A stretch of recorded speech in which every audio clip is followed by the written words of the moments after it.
their children are turned into mindless vassals who now they look up to some twit instead of looking up to Thomas Jefferson or looking up to Nikola Tesla or looking up to Magellan. I mean, kids, Magellan's a lot cooler than Justin Bieber. He circumnavigated with one ship the entire planet. He was killed by wild natives before they got back to Portugal. And when they got back, there was only... But why?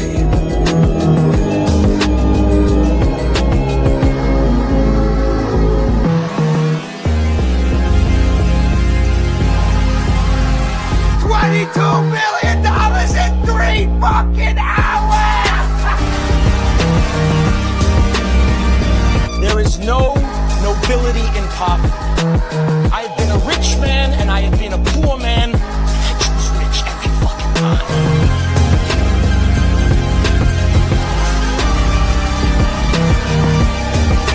The real question is this: was all this legal? Absolutely fucking not.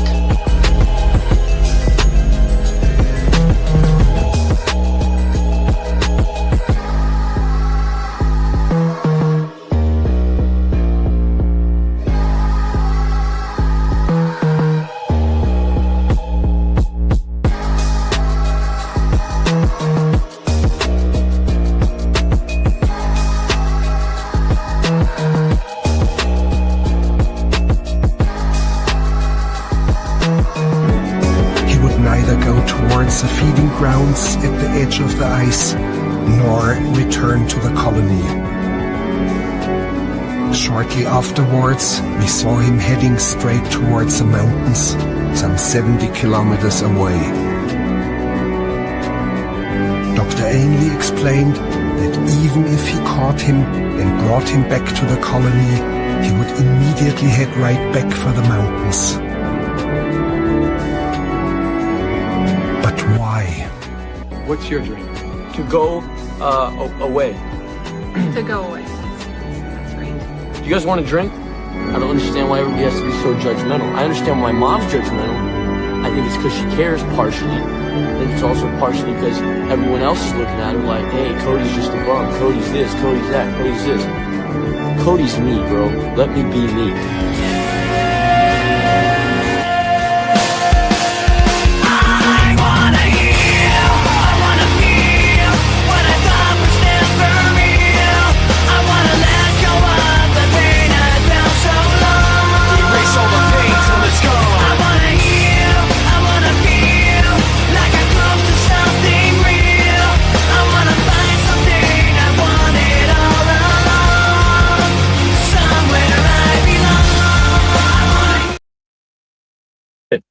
Hearing you guys talking about different projects has been one of my best time on CT these days. We're glad to hopefully make it a little better because these markets are absolutely disgusting right now.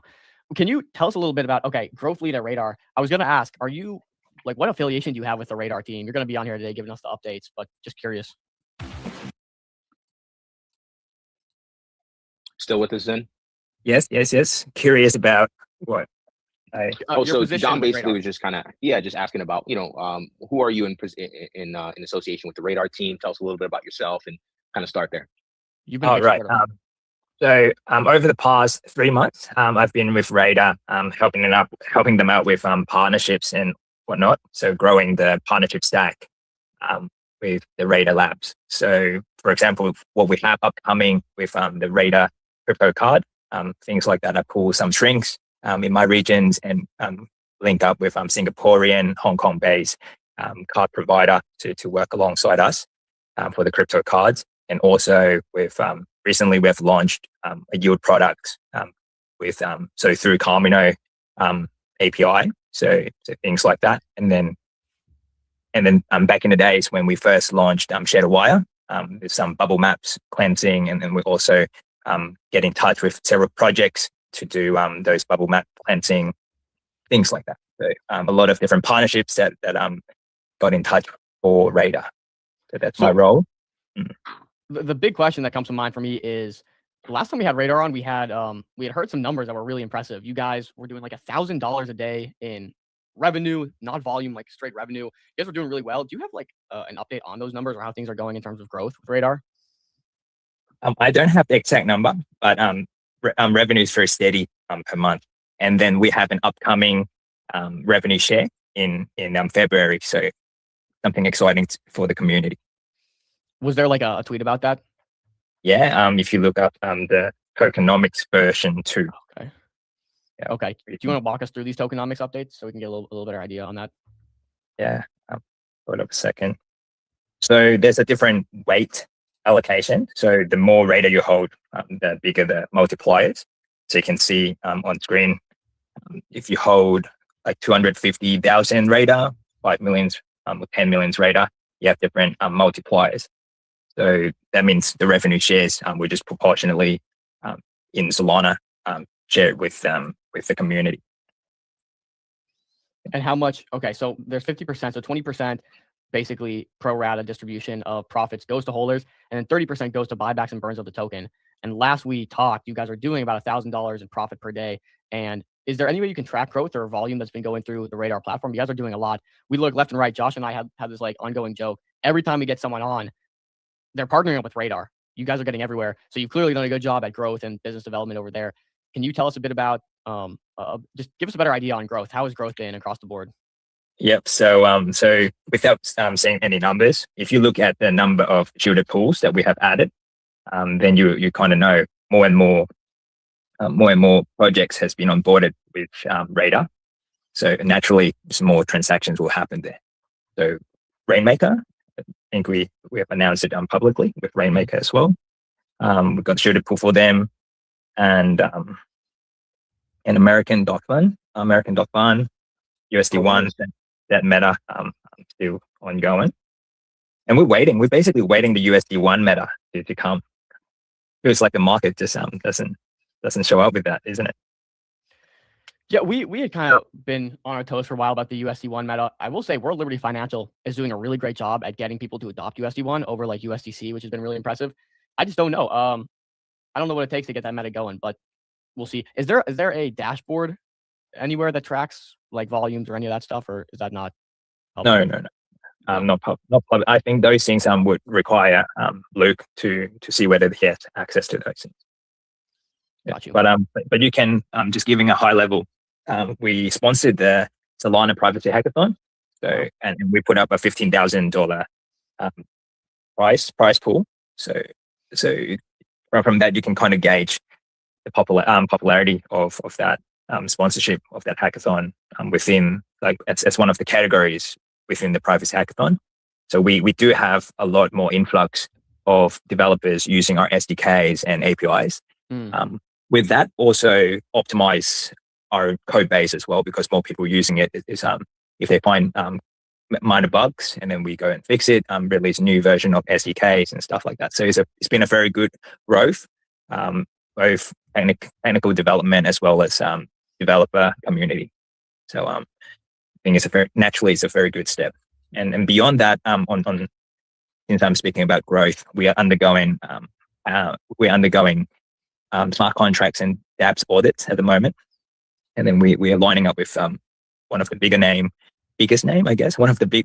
in the audit community, auditing companies, I'd say. But then we're going to use their bug bounty.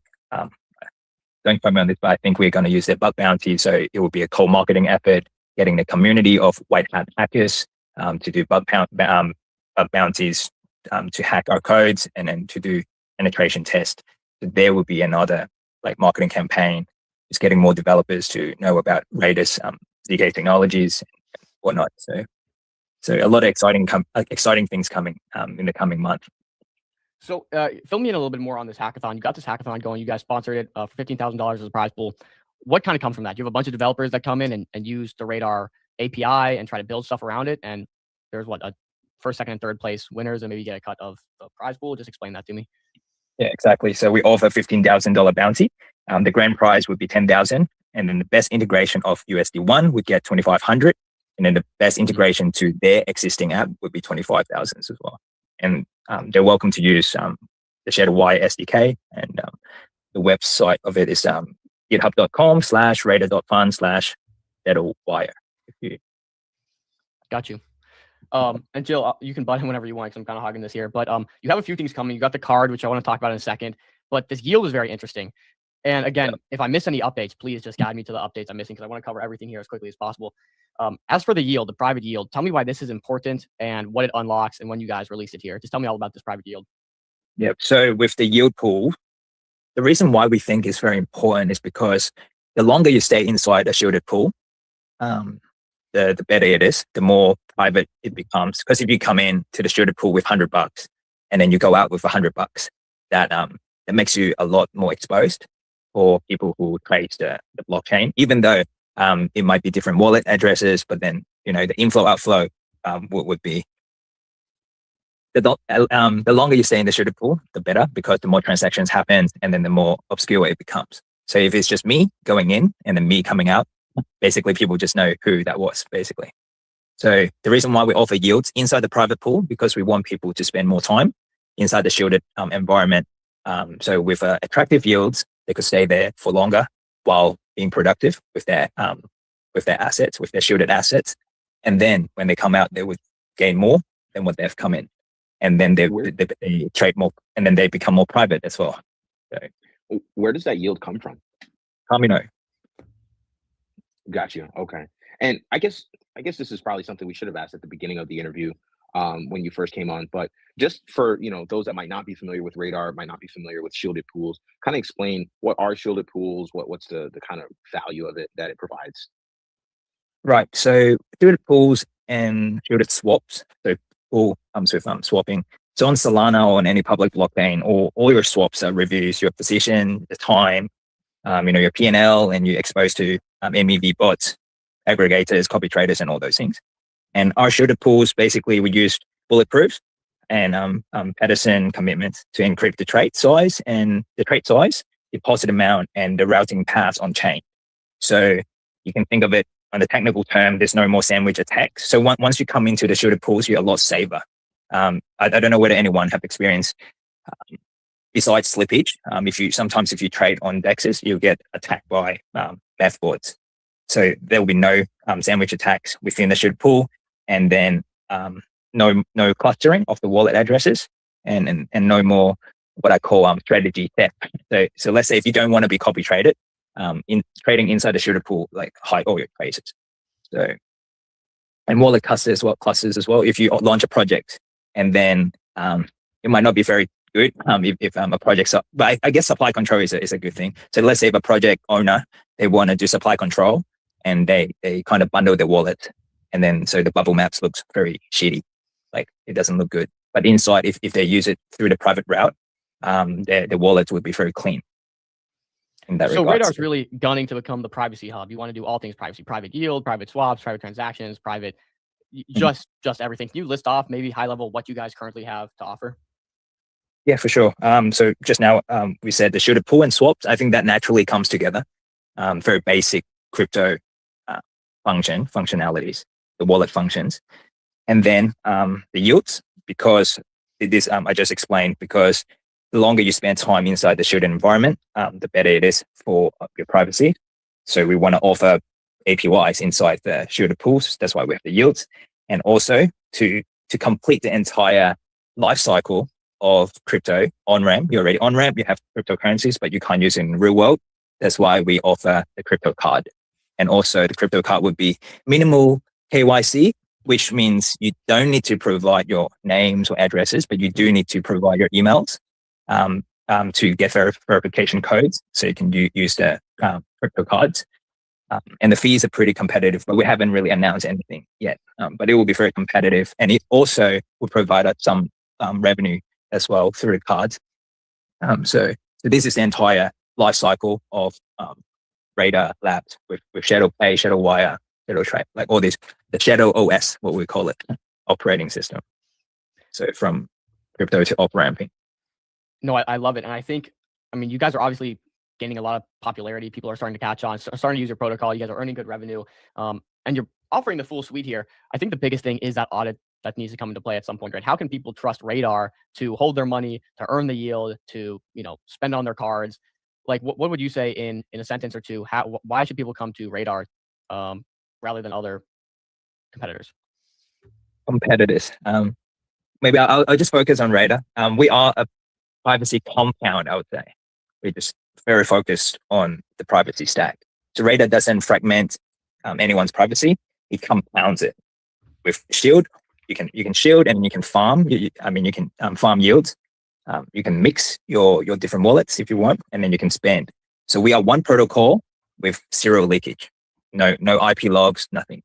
So that's us. Banger. I want to talk a bit about this too. I see you have the token allocation, and then like the more tokens you hold, the higher your weighted allocation is, I guess, in terms of rewards. It seems pretty self-explanatory, but can you walk us through what holding more Radar tokens actually does on top of just, okay, you get the buybacks for the token, you get a piece of the revenue going towards you. Can you just walk us through the whole situation here, and then maybe the different amounts you should hold to get certain boosts? Yep. So for example, if the price pool is 10,000, let's say, for the easy to count, and then if you hold 5 million tokens, you get 2.5 weighted. So it will be approximately $200 that you get from the pool if it's a $10,000 pool. So we want to share revenue because we want the community to feel part of the protocol and grow with us.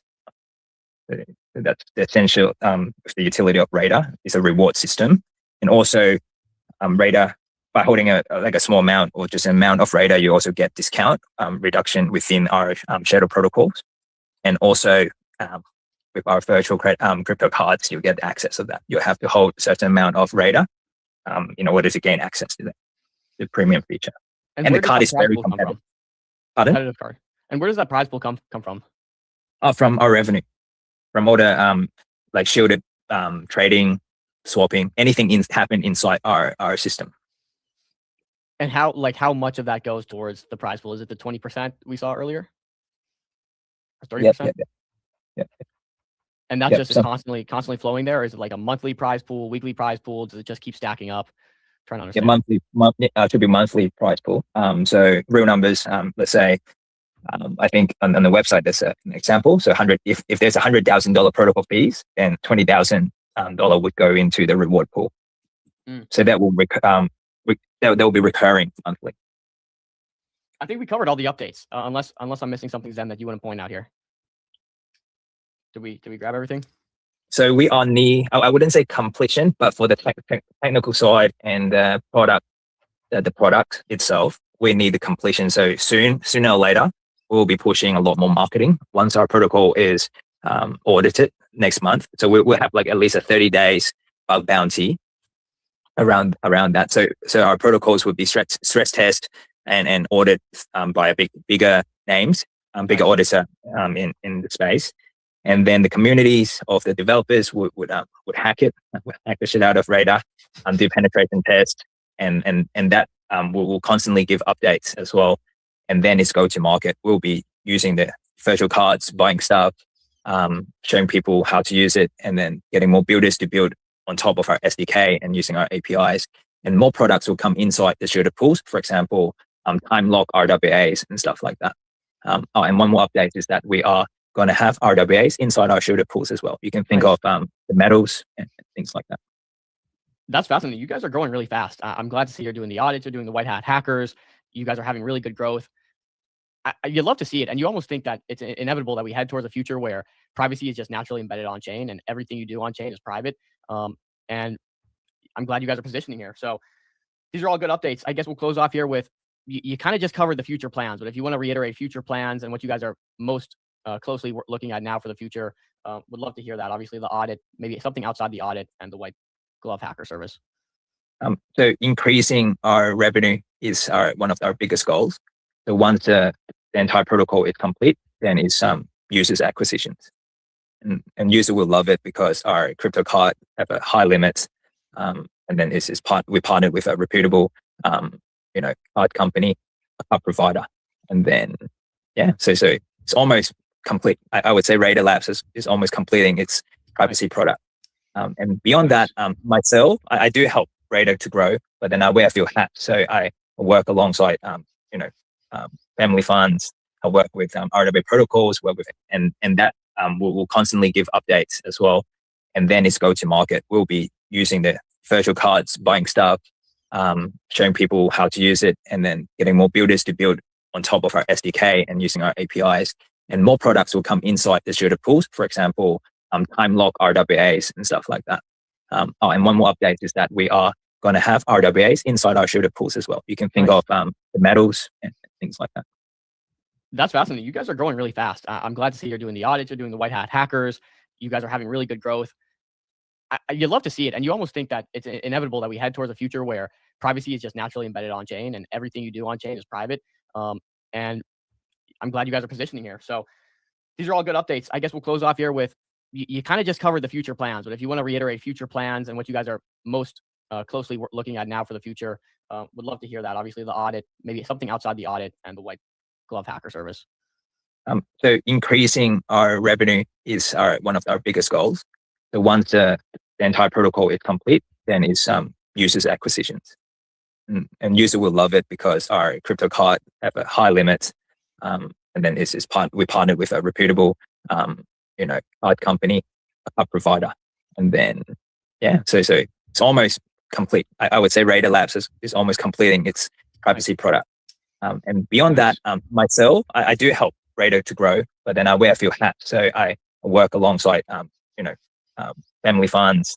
I work with RWA protocols, work with AI protocols.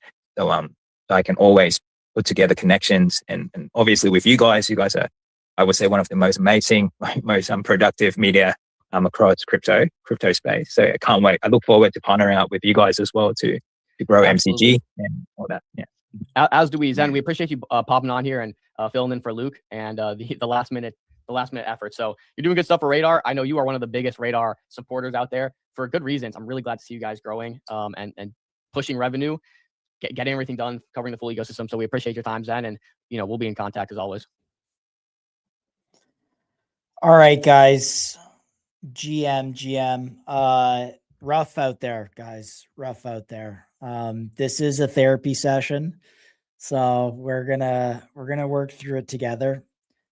But I have to say, my crypto journey started in 2014, 2015. I saw ETH, run from $6 or $7 to 12, and then back down to $8, and people thought it was done. I remember sitting in a bar in 2015 or 2016 with ETH down 30%, thinking, man, this sucks. And then here we are today, another market wipeout. So this has to be probably my 5th market wipeout now that I've experienced in the decade plus that I've been in this industry. It is not great. This doesn't feel better than the last ones. But guys, we are in therapy. Therapy is in session. So Chill, how you doing? There you go. I was muted. What's up, boys? What's up, Josh? Man. Yeah, brutal market conditions here, man. Brutal market conditions. I mean, kind of similar to you, similar sentiments to you, just kind of reflecting on times past. I was, my crypto career, if you will, was born out of a bear market. So these these take me back to, my these take me back to my first days in crypto. So very nostalgic, but honestly, it sounds really bad. It sounds kind of like, I don't know, weird to say, but I feel comfortable in a bear market. Maybe that's because that's when I came in. That's when I kind of.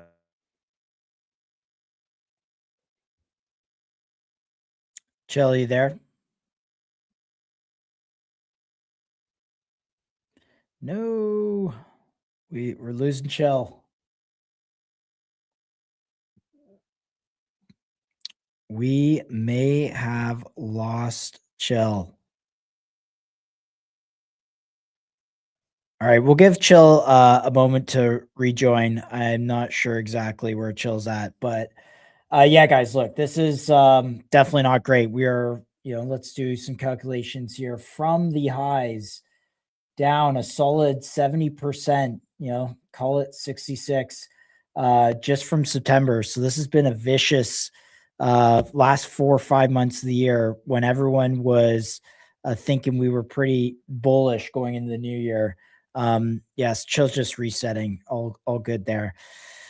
I marked out some of these levels back when I first started to stream. What's interesting is there are price deviations and price reactions around these areas. This was a buy zone that again was marked out down here when we had this 112 area.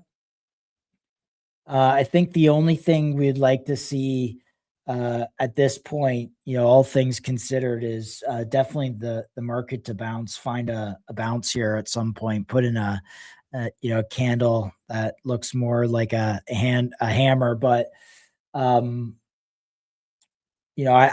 it's tough, man. It's tough to say. I'm not exactly sure what's going on. Some projects that I had on my watch list, I'm going to go through, have actually shown pretty solid strength. So I have to call out a few. I'm just going to pull up my screener here. The first one that has shown really great relative strength is GSD, has shown good relative strength. And this is actually still kind of above some entries that I had. So I really like the relative strength on GSD. This is like my best performing, other than Hype, probably my best performing trade so far, and Loria, of course. So I like this. GSD will be on later today, which we're excited to host Get Shit Done. But yeah, I mean, Chill, are you there? You with us, buddy? Oh man, I sure do hope so.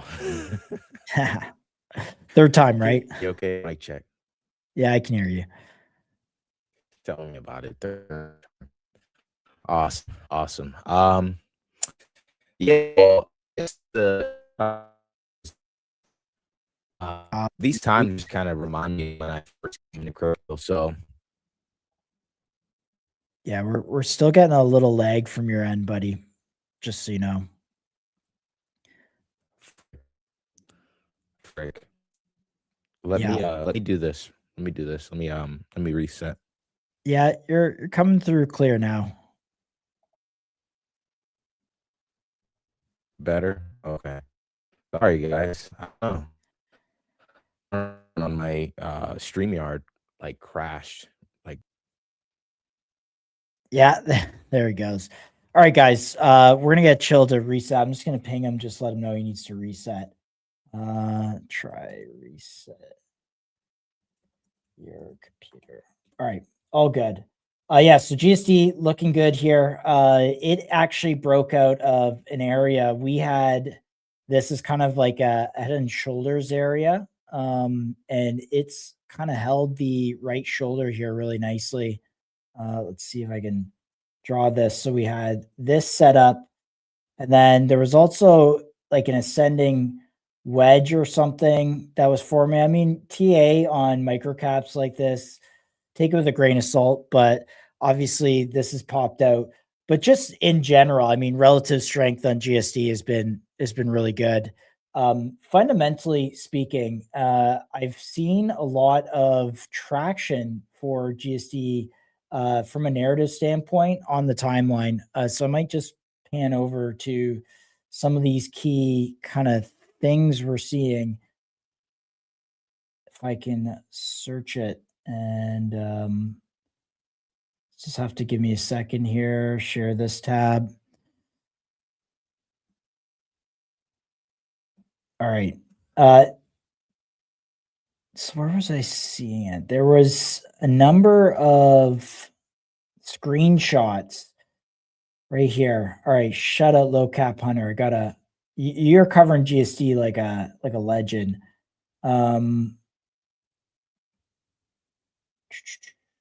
Let's see. 6-7. Oh my gosh. Yeah, notifications. I love this. This is funny.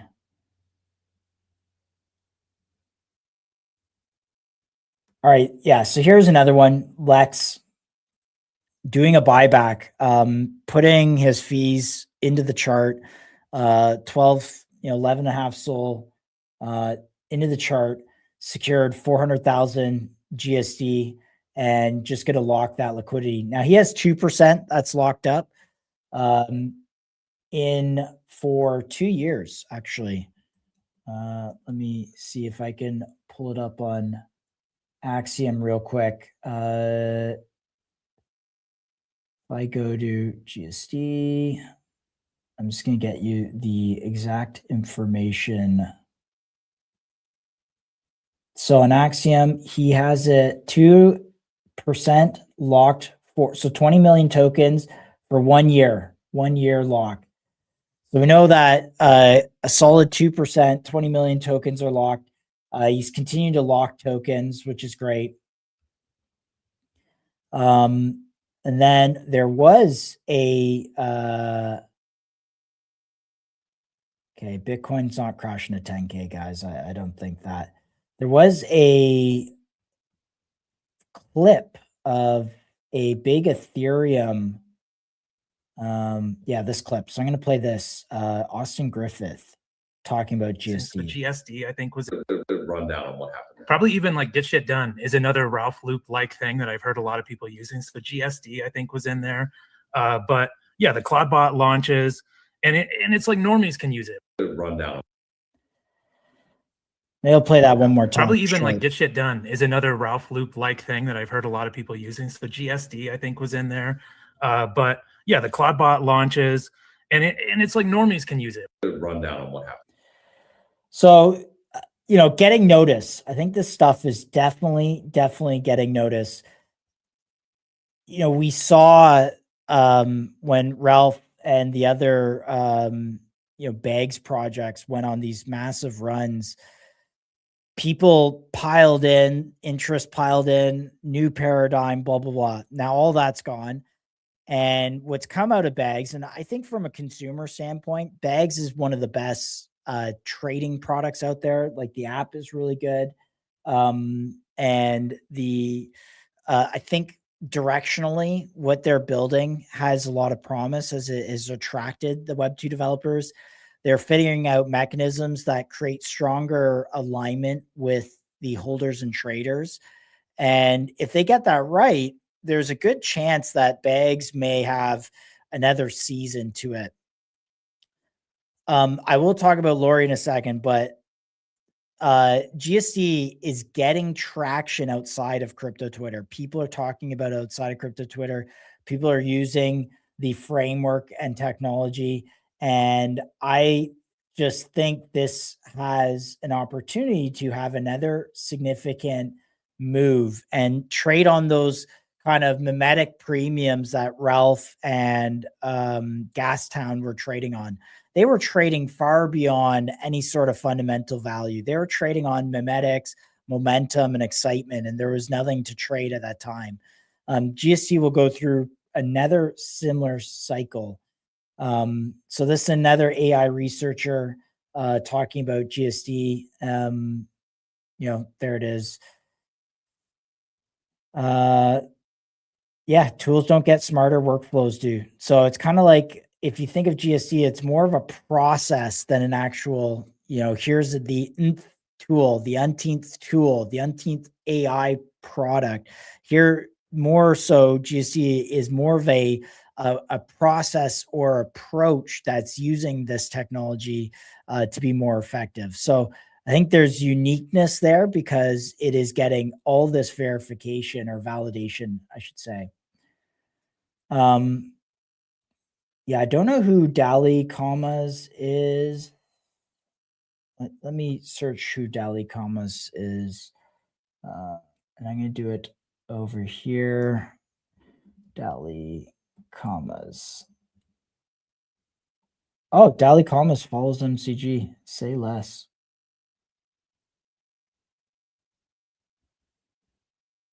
Okay. All right. I don't know if this is anything, anyone super notable. What's totally speaking on here? Okay. So I think we know the thesis. Long story short, I think you got to keep this on your radar. If this area holds here, if this 2 million level holds and we see a break above 3 million, you could see some momentum traders come in and trade this higher. In my opinion, this like has definitely potential to break out if this AI kind of 2.0 meta works. I think these guys, GSD is a market leader in terms of just there's some validation there.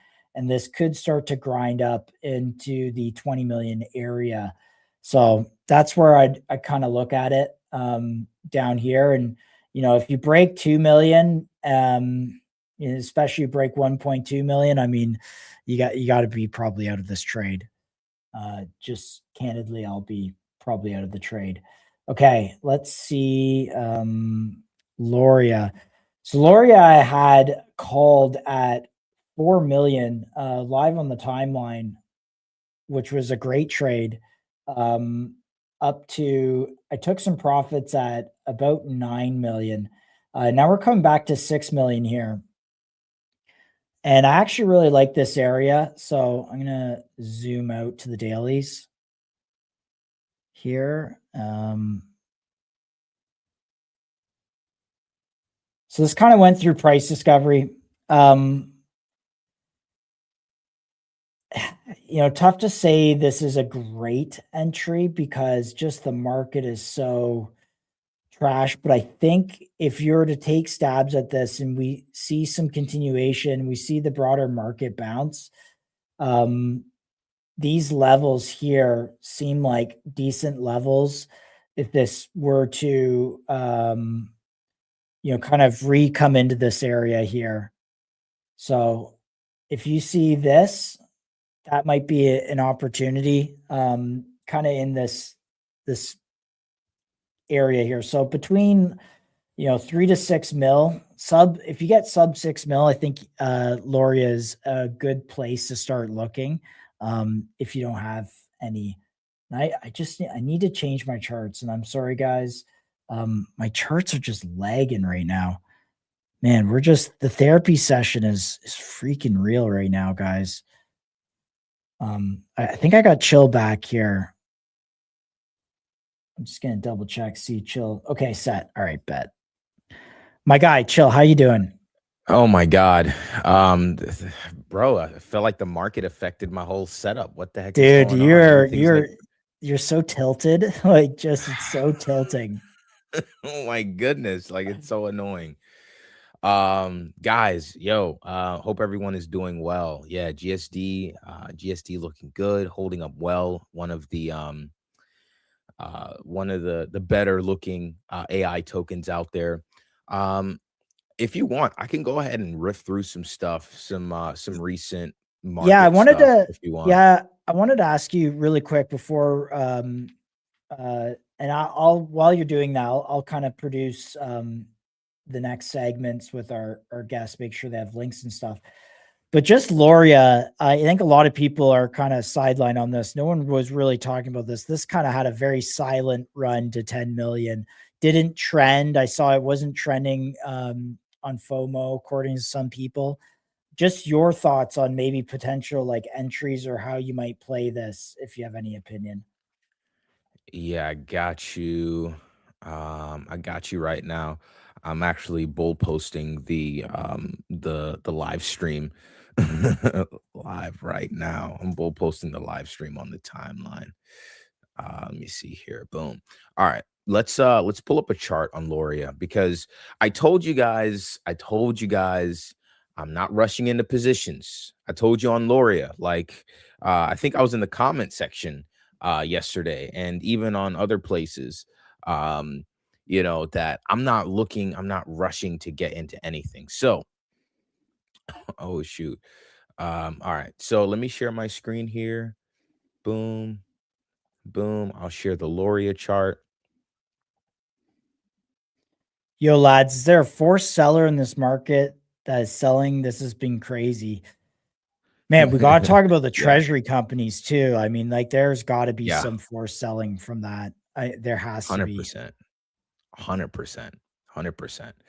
So let's see. So here's the Loria chart. This is the original green box that we actually drew out for Loria. But what I'm really interested in is I want to see where the levels are. Gosh, I really don't like that fib. Let me just copy the one I have from TradingView real quick and paste it here because it's not this one's better. It's not the one I actually use, but it's better than that one. All right, so let's see here. Let's draw out the fibs. So this green box just so happened to be at the 0.786 on the fib.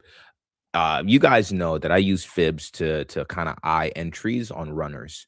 And you might have heard me talk about this several times, but these right here, these fat candles, these green dildos, if you will, they these are called discovery candles, in my opinion. This is when, CT, the broader market, discovers a token for the first time, and when it kind of pierces through the kind of mainstream mind share of CT. And that's exactly what Loria did.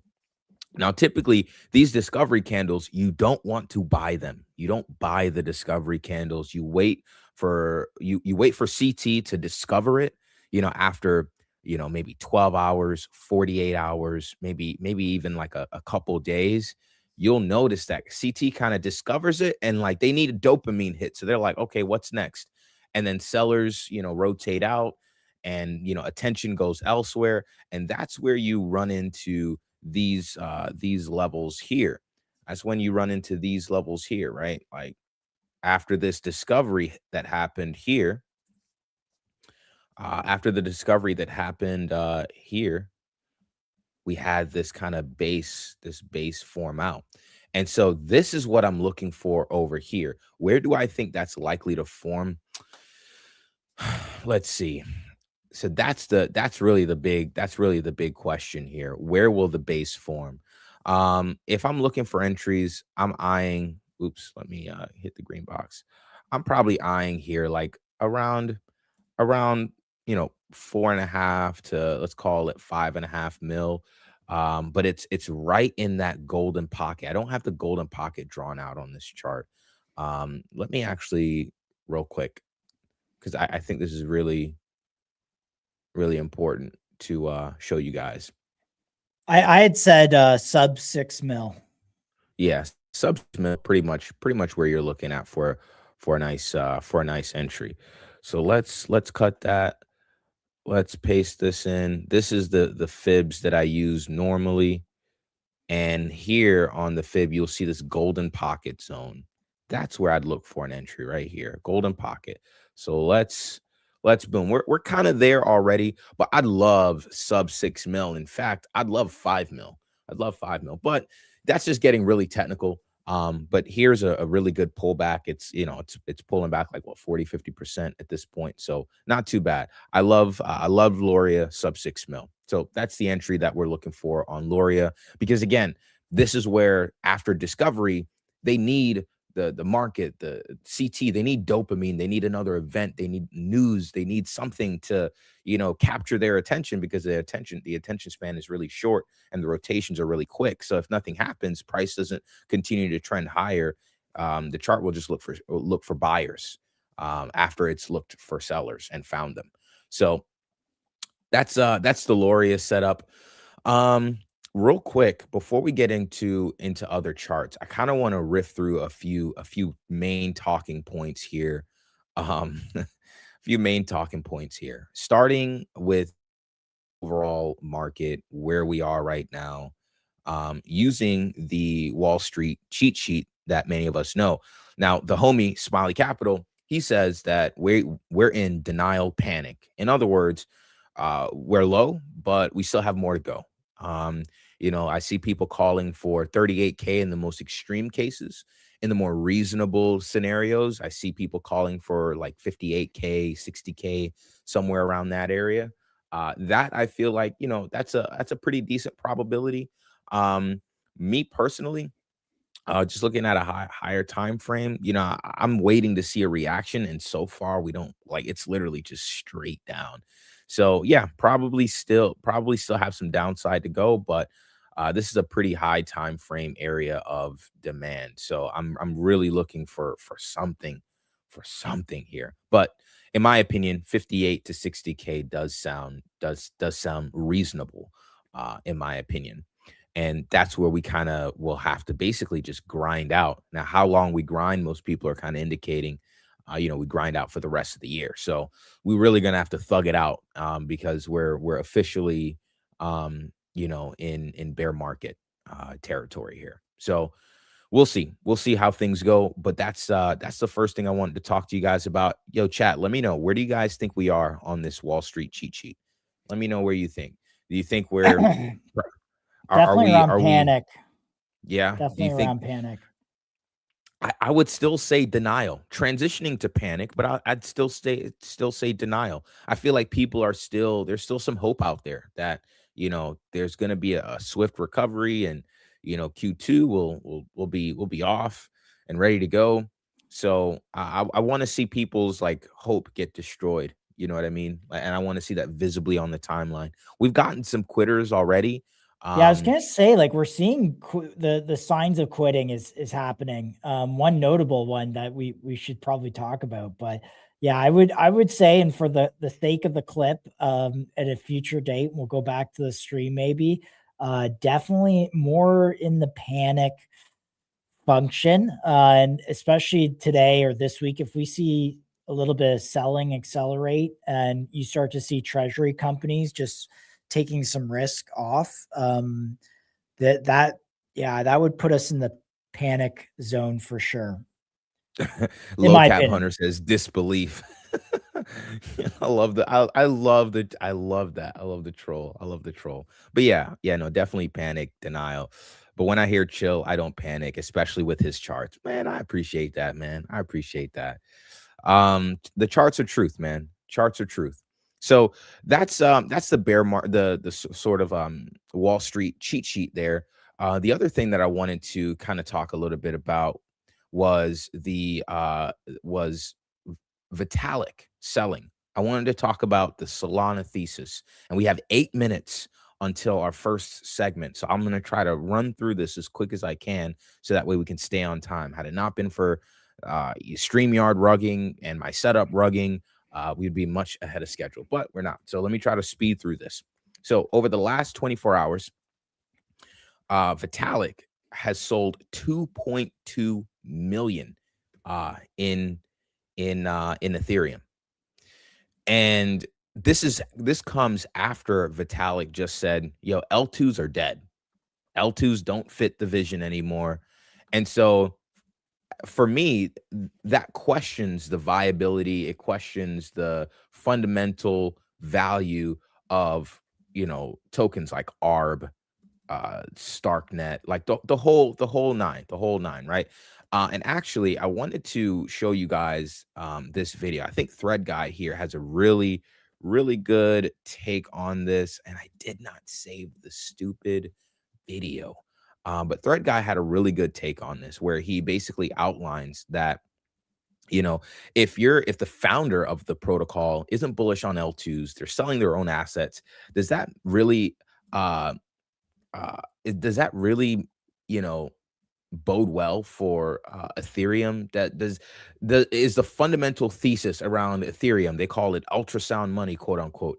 Is that bullish? No, it's not. It's not bullish at all. It's not bullish at all. So now I have to question my entire Ethereum setup, because not only is the dev selling essentially, but he just questioned what they've been working on these last few years with L2s.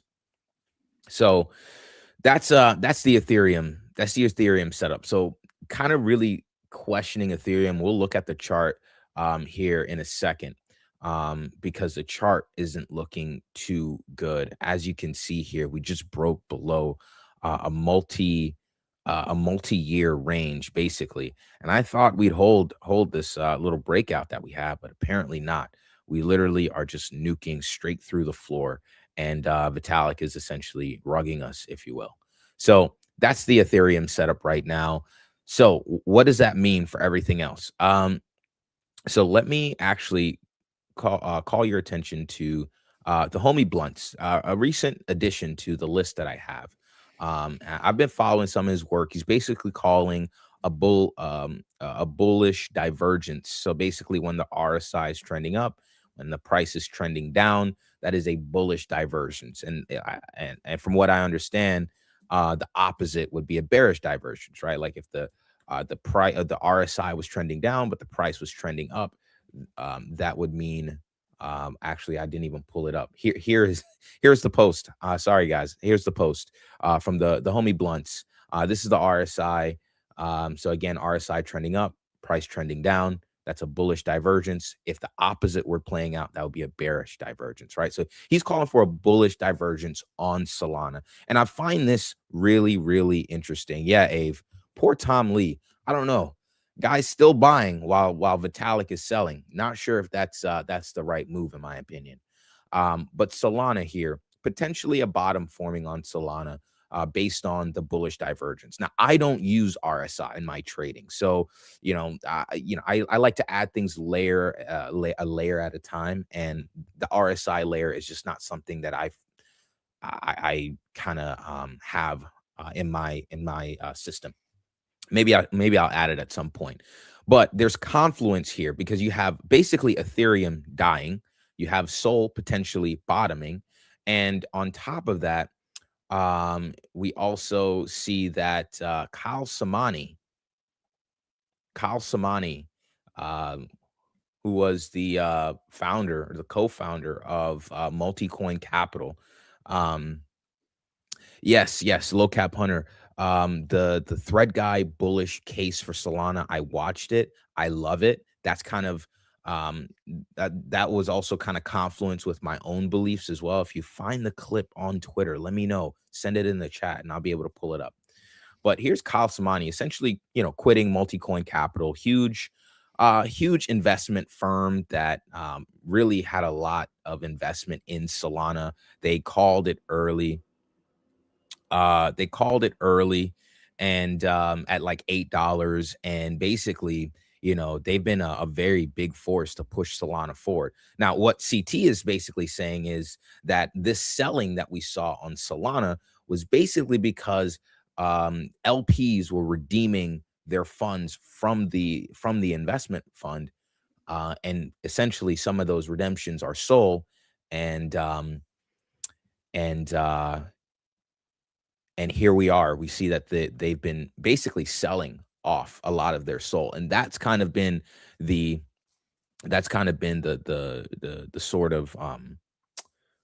sort of driver of this downward price action in Solana. And Low Cap Hunter, appreciate you, brother. I just saw that come through. So here's the Sol chart. And let me just make this look a little bit more clear for you guys. So here we go. So here's the Sol chart, right? And what I've noticed is Solana was just nuking through some of these levels on the chart. I didn't really understand why. If you trade perps, you kind of understand that a lot of these charts move in a very same direction. A lot of the same setups can be seen on multiple different charts at the same time. And with Solana, I just like it. The selling was just like it was more than other assets. So I was wondering what the heck is going on with Sol, but now this makes a lot of sense. Potentially, not potentially, LPs documented were selling off Sol. So this is what I see as kind of Solana front running the Bitcoin bottom and potentially forming a bottom sooner because they were front running that news from Kyle Samani. Speaking of Solana, though, there is a very nice clip from Thread Guy that I wanted to share with you guys. And this is also, again, confluent with my own beliefs on Solana and that being a very nice buy right now. So let me play this on 2x speed real quick and play this on. Do 1.5. Yeah. My bad. Yeah, my bad. All right, here's the clip. Couple days that we buy Solana. Hear me out. If we're basically doing death to infraswap, all the L2s worthless, Ethereum uninteresting and generally worthless, and all L1s generally worthless, and no real interest in bidding any of this stuff. But you believed in the speculative side of crypto, and you believe that this agentic commerce thing, like there's gonna be a lot of ifs here. There's a lot of ifs. If you believe in this like agentic commerce thing, and every agent's gonna have a wallet, and then every AI dev is gonna experiment with tokens, and with trades and with trying new stuff on the blockchain. If you theoretically believe this and you can't get exposure to Base, Arbitrum's dead, Blast is dead, Barachain is dead, there's nothing on Hyper EVM, but we like Hype. ETH is dead, Base you can't buy, AVAX is dead, Eclipse is dead, everything is dead, but you believe the speculative on-chain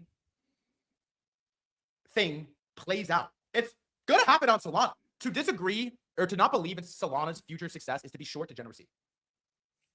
And I think that's a very important point. To be bearish Solana is to be short degeneracy. So I really like the setup here on Sol. I really like the setup on here on Sol. The chart looks like it's front running a bottom.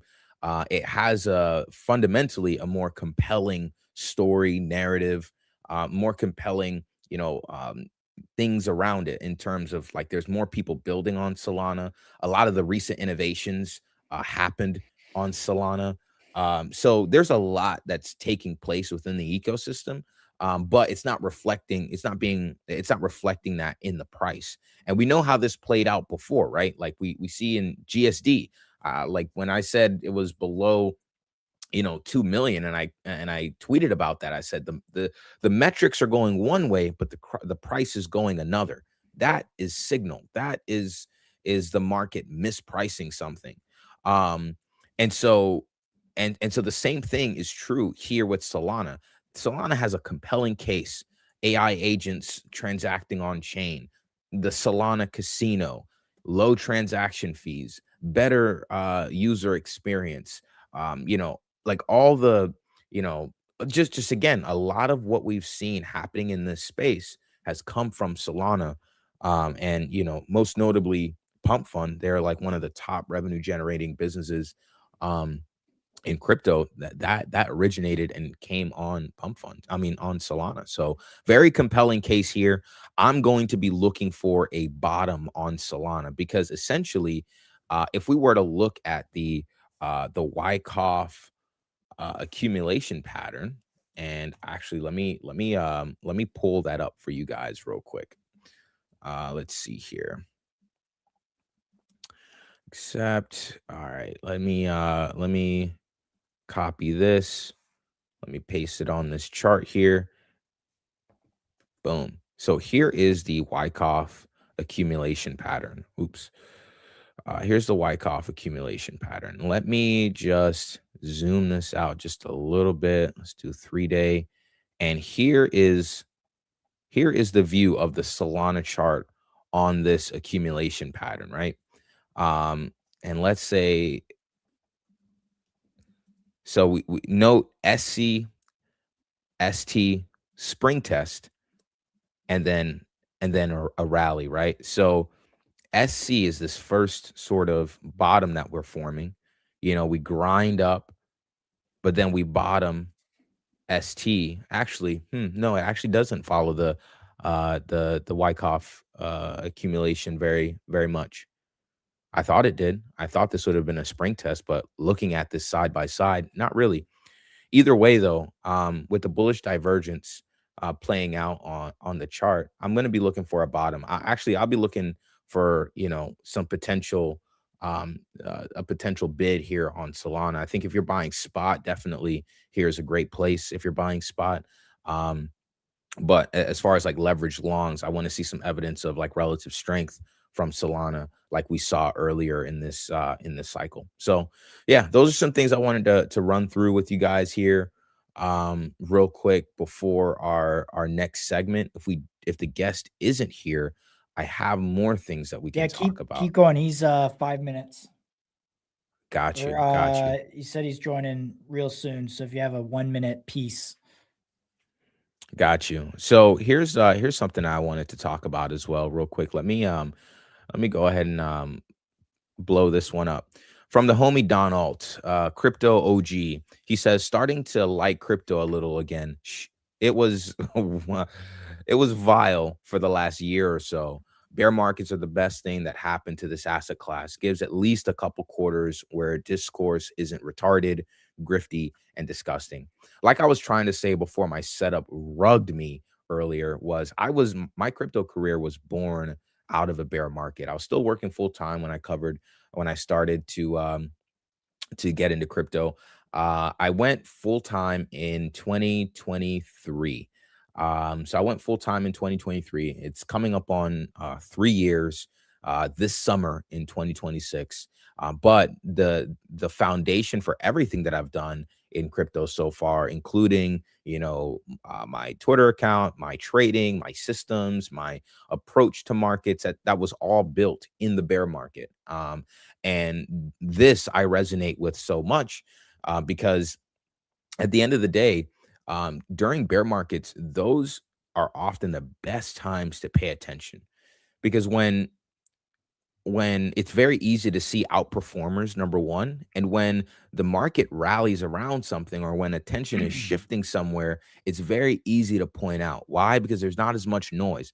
Like Don Alt says, typically bear markets, they kind of they have of um, a good way of ushering out grifters, scammers, right? And the real builders remain. So I think this is a bear market. We have been in a bear market for months, like I've said on these streams many times. So I think it's just a matter of continuing to pay attention, whether we buy things or not. I think we have to be very selective there. But overall, I think this is a great time to actually pay attention to what's going on, pay attention to where attention is flowing, and that can give us a good indication of where to position when the time is right. So I think we're ready for our next segment. That's the last thing I wanted to say. But I think we have our guest in the building, right? We do, yeah. Do you want to tee up HURU Pay? And I gotta ask HURU Pay. How do you pronounce the project name? Sorry. It's HURU. You actually got HURU. it. Yeah, HURU. Okay. Yeah. Okay, Yeah. awesome. Very nice to meet you, Philip. Welcome to MCG. Yeah, thank you so much for hosting me, and super excited to be here and share more about HURU. Yeah.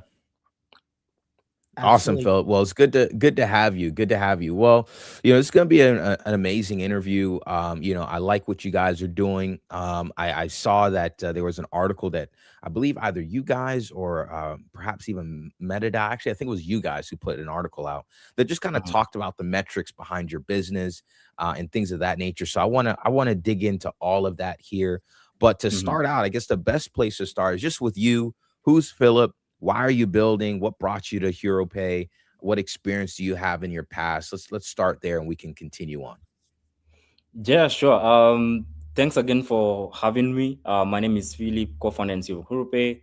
I've been in the crypto industry for almost 7 years now. Before HURU Pay, I've built a couple of products around Web3. Some of them still on GitHub. Some of them, launched and then killed them. But then about 3 years ago, that's when I started working on HURU Pay, and that's what I've been building. So the key problem we're solving here is how do people, especially in emerging markets, get paid? And this is a problem myself have faced. I'm from Kenya, and in most cases, when you're from such markets outside the US, getting a USD bank account, it's pretty hard for you, right? Leave alone getting paid. And so traditional platforms like PayPal and Wise still haven't solved that problem. They're very selective on the markets they serve. And so for me, that's a problem I faced firsthand, and my co-founders as well, right? So at some point I was a freelancer, remote worker, and I had issues with PayPal, locking my account when they see like 2K just coming in or 1K, and all of a sudden you have your account locked, and so many issues in between. And that's when the idea of HURU Pay came in. Use part of my experience in Web3 together with my CTO to code the first version of HURU Pay. Along the way, we pivoted a couple of times. But then today, what we do is we solve the problem for both, businesses and consumers. Primarily because even after solving my own problem, I realized that as far as the business in the US is still having issues paying you, then in as much as you have a dollar account, then it's still like one part of the problem solved, right? And so that's like when we built products for both the business and the consumer side. And, that's like what we do. That's like my experience and how we are here. Yeah. Awesome. Got Can it. I Got it. ask before we get into the project itself, because there were some impressive metrics and we want to ask about those, but how did you get connected to MetaDAO and Profit? Can you talk about that real quick? I met Prof last year. I think it was around September-ish. Yeah, September. We met on X. I think I came across him posting about MetaDAO. At the time we were raising money, and on the VC traditional VC way, and MetaDAO comes in, and then I saw the new way of raising money. Started talking to Prof, and we've been super hesitant to actually do this, but then jumping into the new year, more conviction came in, and that's like how we fully got into the ecosystem and decided to do it on MetaDAO. But yeah, we connected over X. At the time, I was in SF, but I didn't know the guy was actually in SF as well, and I'm hoping to actually meet him in person very soon. Yeah. Oh, awesome. Well, let us know if he wears the mask or not, because we all want to know. Yeah. Awesome. Chill, do you want to throw into some? Yeah, go ahead. Yeah, so I see that in your bio on Twitter, you have angels from Microsoft and Bankless. I think that's really huge. Talk to us a little bit about just how you started HuruPay, the journey, and let's map that to where we are now. Yeah. So like I said, we started HURU about 3 years ago. That's around let me say towards the end of 2022 actually, and jumping to 2023, we got into an accelerator, an incubation program at Harvard University, and that's how I met my first angel. Tiffany Johnson. At the time, she was working for Amazon, AWS, and then later on she moved to Microsoft, right? And so it was at the program that I met her. We kept in touch, and then 2020, towards the end of 2024, around December, we were raising a small pre-seed round, and she invested in us, and ever since she's been super helpful for us. Getting a lot of Microsoft credits, a lot of events in around SF, being invited and stuff. Then for Bankless, it was through Johnson Botsford, previously CTO at Bankless, though he has moved to other things. He sold his startup in the early days to Bankless, became their CTO, and then later on moved to other things. He also invested in us again towards the end of 2024. I met him in SF at a Celo blockchain, Celo headquarters. There was like this Ethereum story. Yeah. It was happening at the time about Vitalik, and met him. It was super casual, like, hey, Philip, this is what I'm building. He was super interested and invested in us. Then, and at that time when they made investments, did you have a working product and some sort of PMF or customers? PMF, no, but product, yes. Okay. Yeah, product, yes, we had it. But then now Founders Inc. came in after. Now we had like, the early traction, super good. We are growing. Early 2025, Founders Inc. came in, and from there it's just been ups and growth. Yeah, and have you announced how much you've raised yet from those previous rounds, or is that private information? It's actually on MetaDAO's. Part of MetaDAO is just to be as transparent as possible. Yes. So we got 200K from all of them. Okay, got it. Yeah. And maybe just because this is a new mechanism, right? And tell me if I'm wrong or not. Are you dissolving the equity or the existing entity and starting a new one that this DAO represents? Or how does it mechanically work when you have existing people on the cap table? Yeah, so everything changes from safe to stamp. So that means that the investors no longer have equity, right? And they won't get equity even after you guys get a prize round. So everything is now changing where we don't have the equity kind of stuff. Now we have token, right? So investors get token, and that becomes like their new safe, but now we are calling it stamp. Yeah. Same actually with the founders. So we are moving from equity to token being like what represents your equity in the company. And even when it comes to future rounds, if you are raising, it's no longer, it's close to impossible to raise through safe because now there's no equity, there's no safe, and now it's equity now. I mean tokens. Yeah. Got it. And so through that journey, and Chill, I'll wrap my line of thinking up here in a second. So you started raising in 2021, 2022. It looks like you didn't really get traction here in a super meaningful way until 2025. Can you just walk us through maybe like what those early years were, and then what happened in 2025 that caused this acceleration in growth? Yeah, like I said from the start, we've had a couple of pivots, and that's what happens towards the end of 2024 when Tiffany and Dawson came in, and before that we were mostly focused on the cross-border remittance space, and that's a bit different from what we do today in the sense that we were mostly trying to help immigrants abroad try send money across borders, right? And along the way solve some minor problems of remote workers and freelancers, even though that was like the main problem we were faced. But we started off with the remittance market. Then we tried to scale that, we tried to grow the business, didn't work. There's so many players, so much competition, the margins are thin.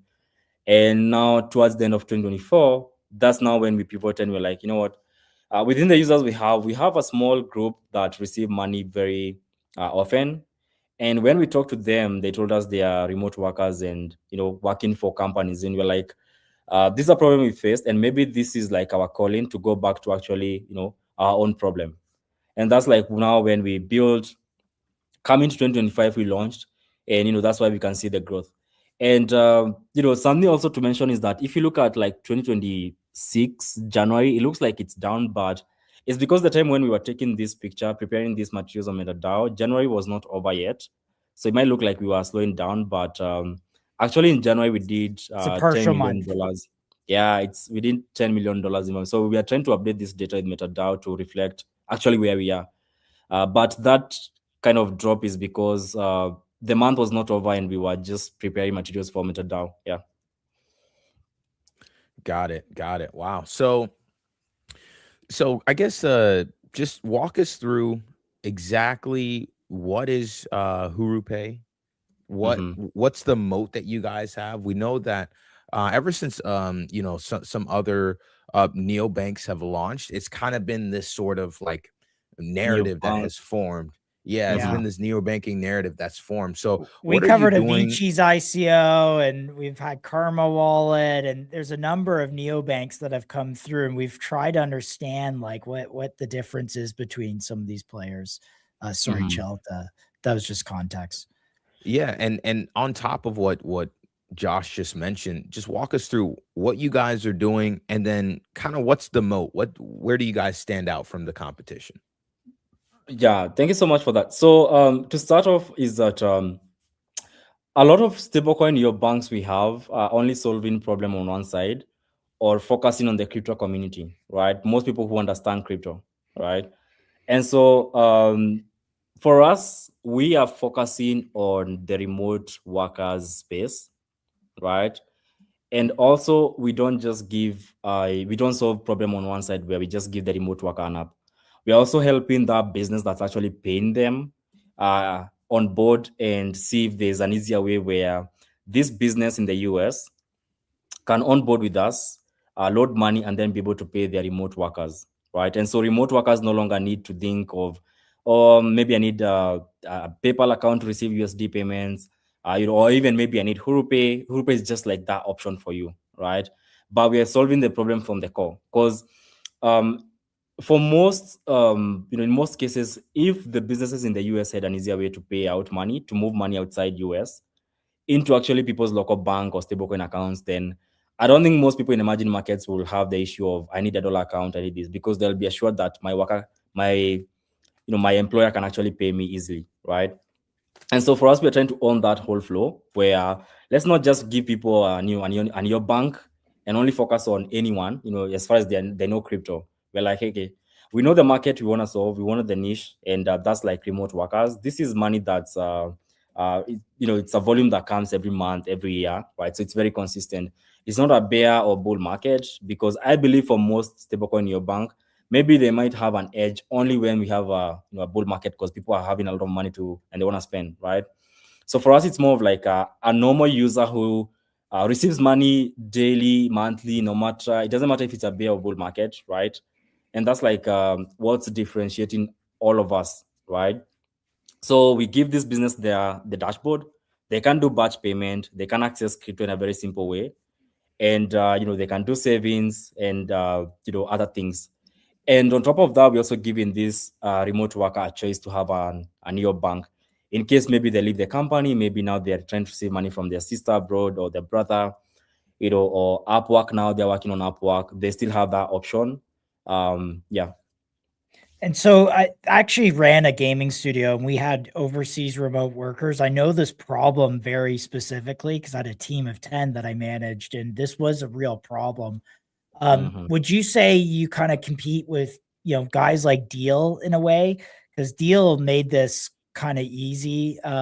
There's also like Mercurial Bank or Mercury Bank, which is kind of like a more of a TradFi neobank. Like you are not the moat here is that you are not a crypto bank. You're focused on enterprise. And are those types of customers like more sticky? Like, do you think your customers, I don't want to say superior, but more sticky than a retail customer? Exactly. And that's why in as much as we are doing both B2C and B2B, B2B is like where you get long-term customers, because if a business onboards, there's a high chance they're going to take a lot of time on your platform before they leave, right? And also it's very efficient because you bring one business, they bring 500 workers or 1,000. And we can consider Deal a competitor, even though right now I know Deal is trying to build their crypto rails and stuff.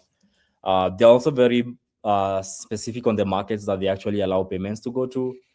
Deal is still built on the traditional rails where if you're trying to send money abroad, still happens through Swift, right?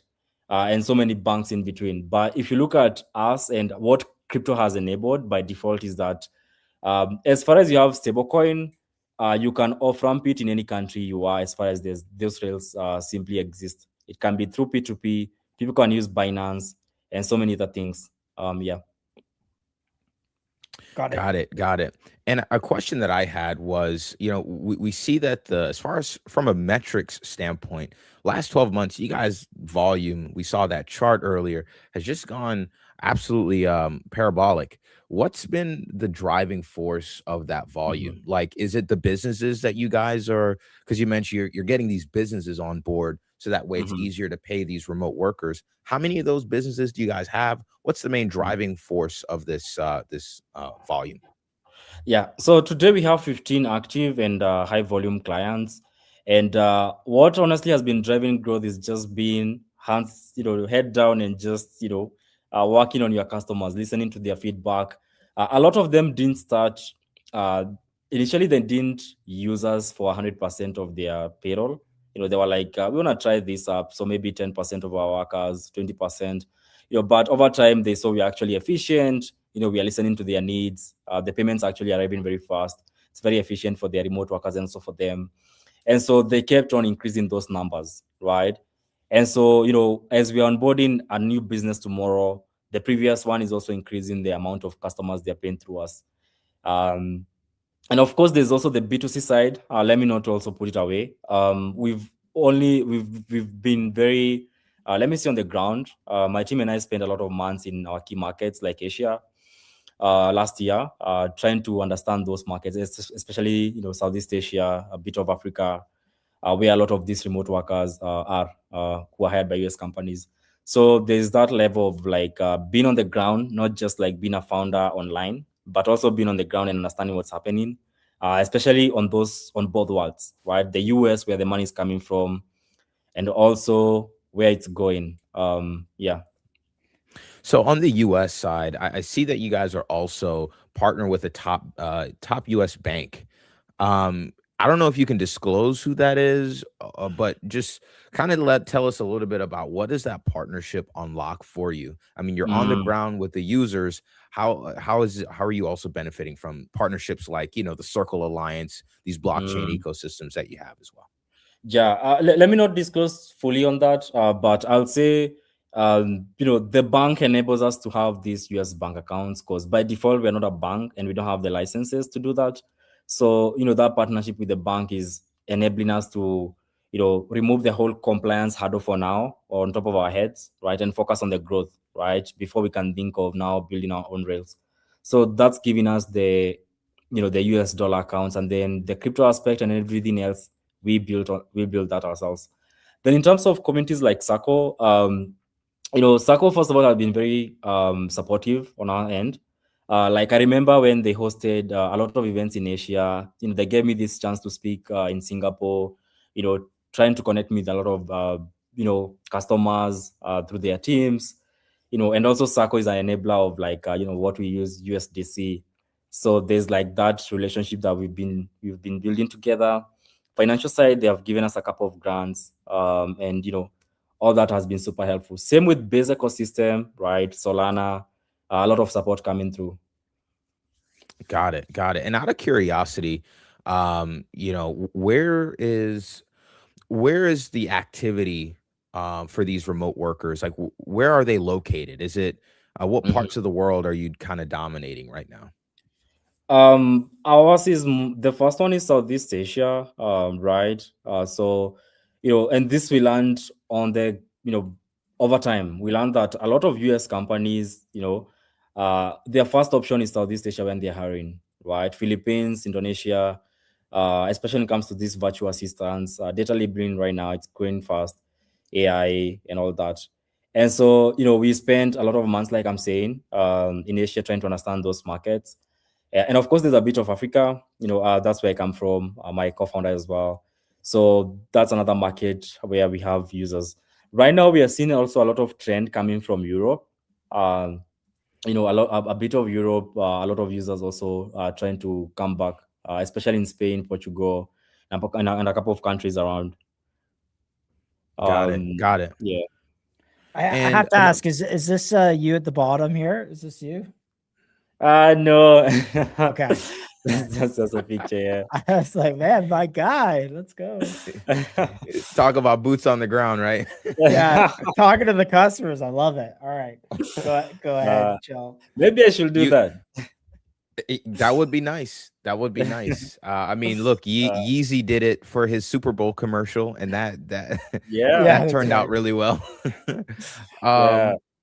Another question I had earlier, you mentioned that, with their partnership with the US bank, that kind of removes some of the regulatory red tape for you guys.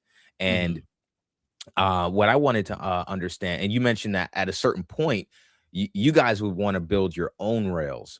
Like, what does that look like? Talk to me a little bit about at what point in your growth would something like that happen? Yeah, and maybe to expand on that question, just describe too, like how payments mechanically move from point A to B. Yeah. Let me start with that actually. So for this whole thing to work, a US dollar has to move from the business's bank primarily that they use into HURU Pay, right? And that can only happen if there's another US bank that HURU Pay uses to get the routing number and account number, right? And that way now the dollar can actually move. And so you're definitely going to need a partner, right? And because you're pretty small, you becoming a bank is, it's pretty crazy at the moment. So you're going to have someone to help you with that. And that's like where the bank partnership comes in.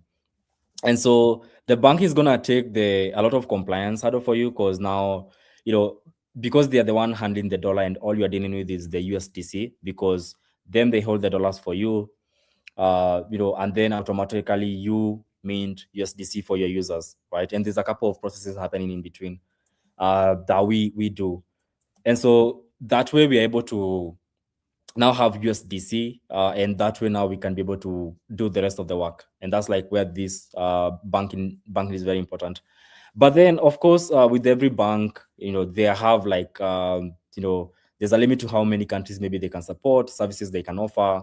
For example, today we don't support RTP or FedNow, and we don't support SWIFT. And, that's limited to the bank. And so with our own license, one, it's a lot of credibility for you to even partner with a bigger bank, right, that has all this in place. And so you can be able to have a lot of control, in terms of the market you operate, what data you can own, right? And which customers you can serve and how like you can move money around. So there's like that flexibility without having like someone on the side still overlooking like your operations.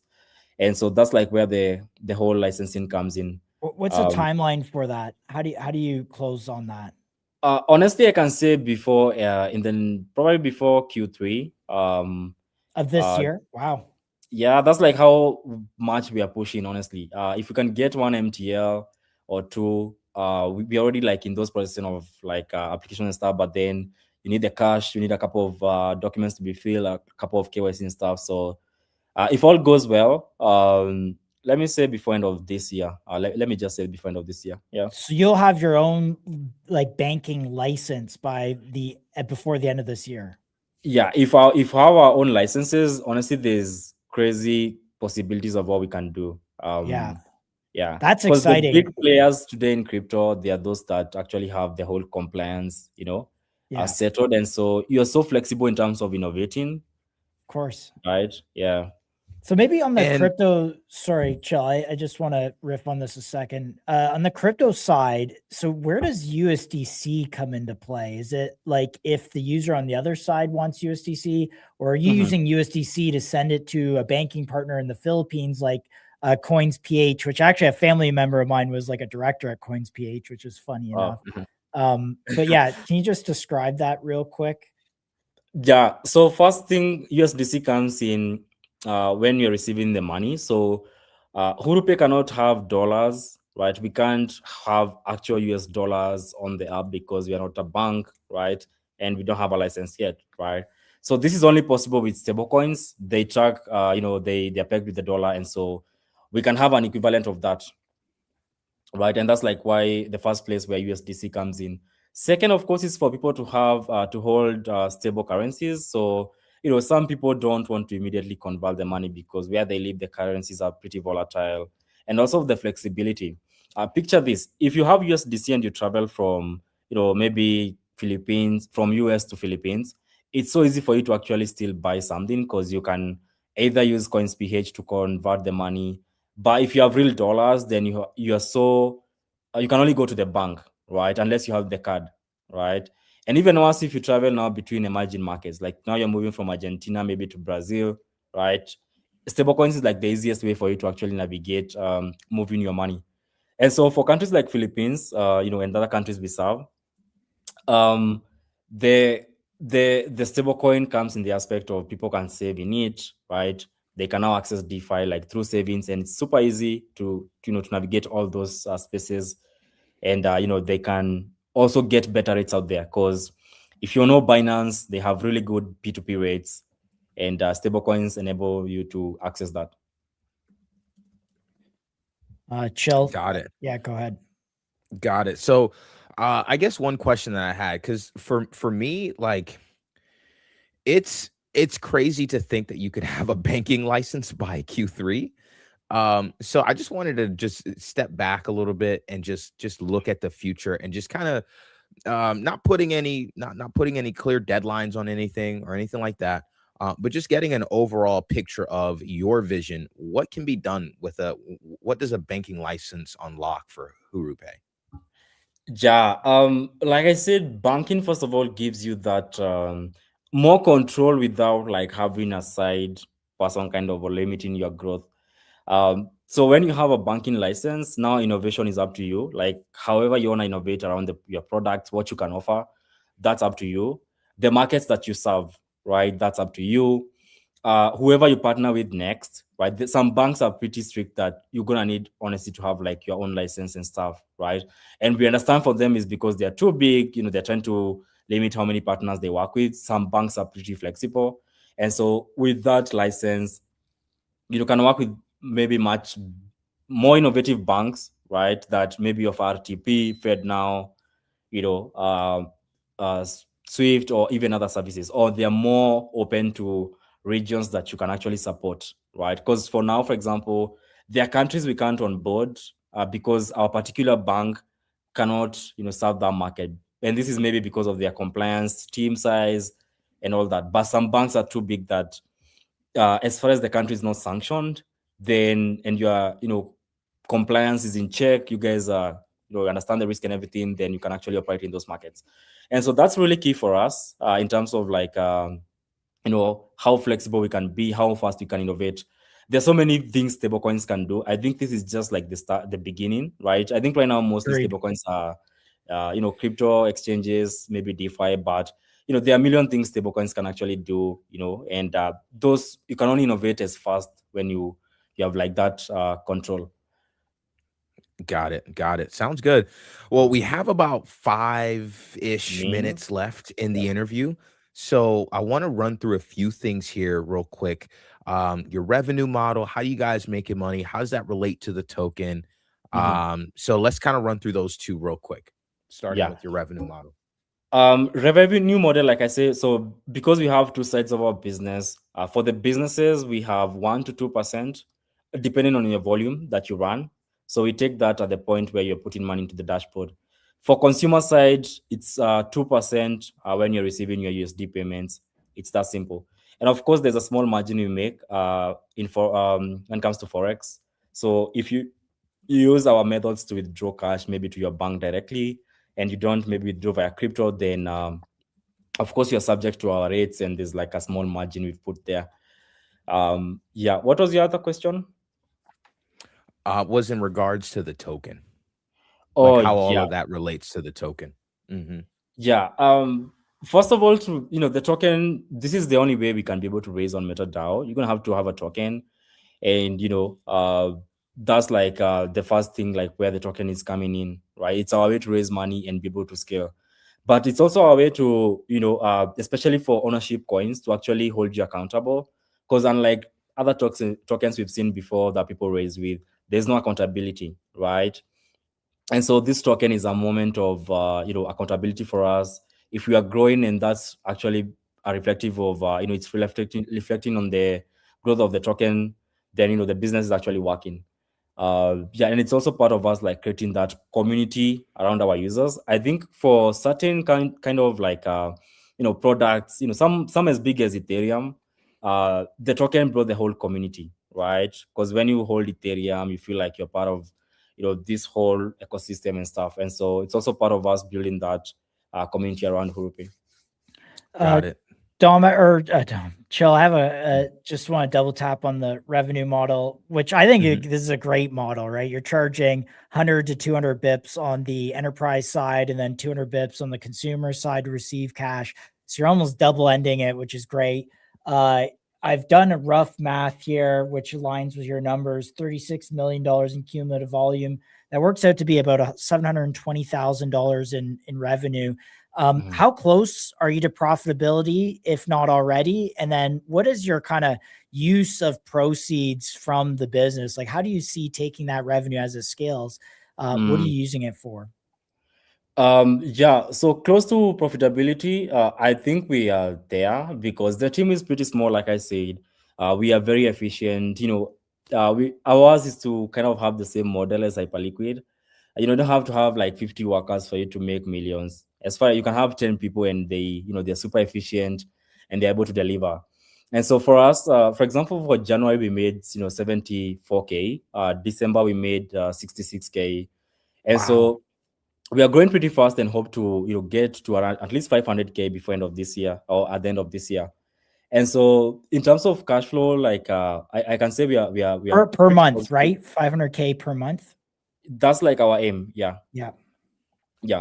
And then in terms of the proceeds, so the raise is only to serve three things or to solve three things for us. The first one is scaling distribution and our sales, right? So that includes like at least we need to hire two strong business leads in the US to help me, right? And my team in terms of getting more business in the US. Then there's compliance. Honestly, that's super key for us, right? Your business, especially fintech, is as strong as the compliance, right? It's not a feature. It's actually a whole department.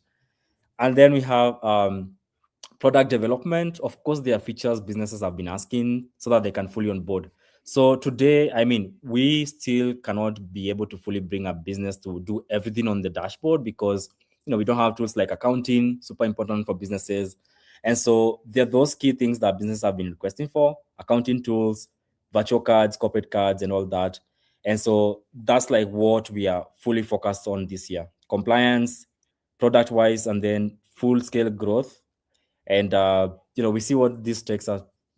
Yeah, too.